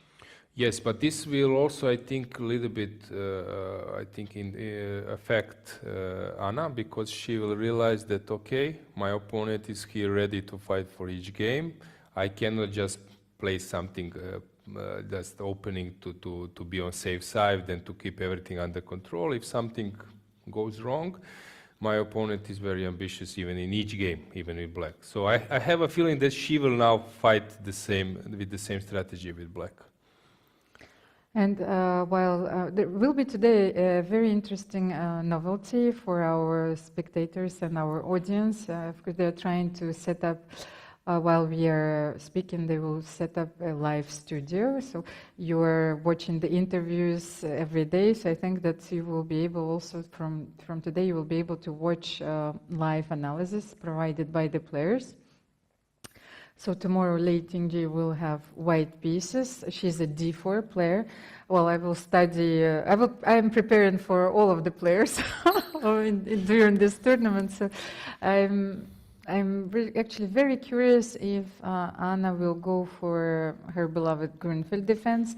But this opening is always risky because you might know your positions very well and go for a draw, but if your opponent is targeting a very precise line, this was not the strategy for the moment when she played against Greenfield is very risky. If you can recall that Garry Kasparov, when he lost a match in London against Kramnik, he lost, I think, one Nimzo and one Greenfield. So it's always tricky. You need to remember the lines, and but of course, Greenfield is, if this suits her style, she should stick to that strategy. I have to say that I was there during the match. I was watching it live. So, you have the results, of course, in front of you. This is a 4-game match. The second game will be played tomorrow. Then players will have a free day, so don't forget. And of course, if needed, we will have a tie break. We already had one tie break in this tournament, so we can show you maybe. We will remind you about tie breaks and what is the format, just in case if you're joining the broadcast right now. There is a very important novelty in this cycle that there will be no Armageddon games, of course. So I think that a lot of discussions took place with players and they were consulted about what is the best format of the tie breaks. So it was decided that the play will go on. Okay, I support that decision. So I think that our live screen is ready.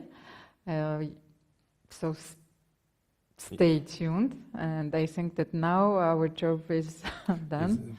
Done for today. Yes. Thanks for watching us. Be with us tomorrow, and I'm very curious to see how the game will went. And thanks, Almira. See you tomorrow. For everything. I'm here with Alojzije after her draw against Maria Muzichuk in the first against Anna Muzichuk, sorry, in their first game of the match. First of all, I would like to know maybe what was the strategy going to the game today, since you changed your opening. So what was your plan for the game? Okay, I think when I played c5 and my opponent was a little bit surprised about it, and I think she didn't prepare like c5, so yeah, it works. So the main goal was to surprise your opponent, right? Okay. It's a secret. Okay. After this, oops, sorry. I wanted. Oh, sorry. It's sensitive stuff. Yeah. After this, I wanted to know if. Okay. So here you played relatively quick. Until which point were you still in known waters, let's say, or in your preparation? Okay, I knew this line, so yeah. So. And so, like, okay, after we went into this kind of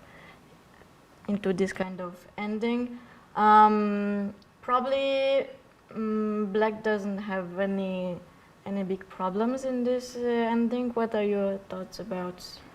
Okay, after opening and we exchanged to this position, and I was quite, comfortable because she didn't give me a lot of pressure in the opening, and I thought it was okay. And I think this position probably equal, or I can also did something.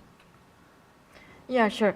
So after you continued, okay, let us go through. Maybe if you have at some point, if you want to stop me somewhere where you think it was a critical moment, just about this ending with rook and knight. So basically here, okay, the thing is, Black is having some pressure, right? Because the king is cut. Did you at this point think you could actually get something out of the position, or did you know it was only equal and okay, with good defense it should be easy to defend? What were your thoughts? Okay, I thought it was equal, but I think Black has initiative to play, and probably the White King is under dangers, but I think she can hold this position. Mm-hmm. Right. So at some point, yeah, you just. Yeah, it was this position, and then maybe at this point, okay, the engines were saying that maybe you could have tried something like knight d5, but okay, the position. I saw this position, and you know, like after maybe rook c4 and knight c5 or something like that, she can just give me the g5 pawn, and she can hold this position. Yeah. Yeah. So the same position without the g5 pawn, you think it's holdable? Yes. Yeah, it's holdable. Okay, good. Yeah. So at the end, okay, you just exchanged the knights, and here there was just nothing to. Yeah. Okay. Sorry. Okay. Okay. Yeah. Okay. So your game with black pieces, it went pretty well. You didn't seem to have any problem whatsoever. Are you happy about the game quality in general? And yeah, what can we expect for tomorrow? Okay, the first game, you know, always the first game was very tough, and obviously she prepared something special. And today I drew with black, and it seems like a good start for me, but there are still like 3 games, so we don't know about it, and I will try my best to concentrate on every new game. Thank you very much. You're welcome.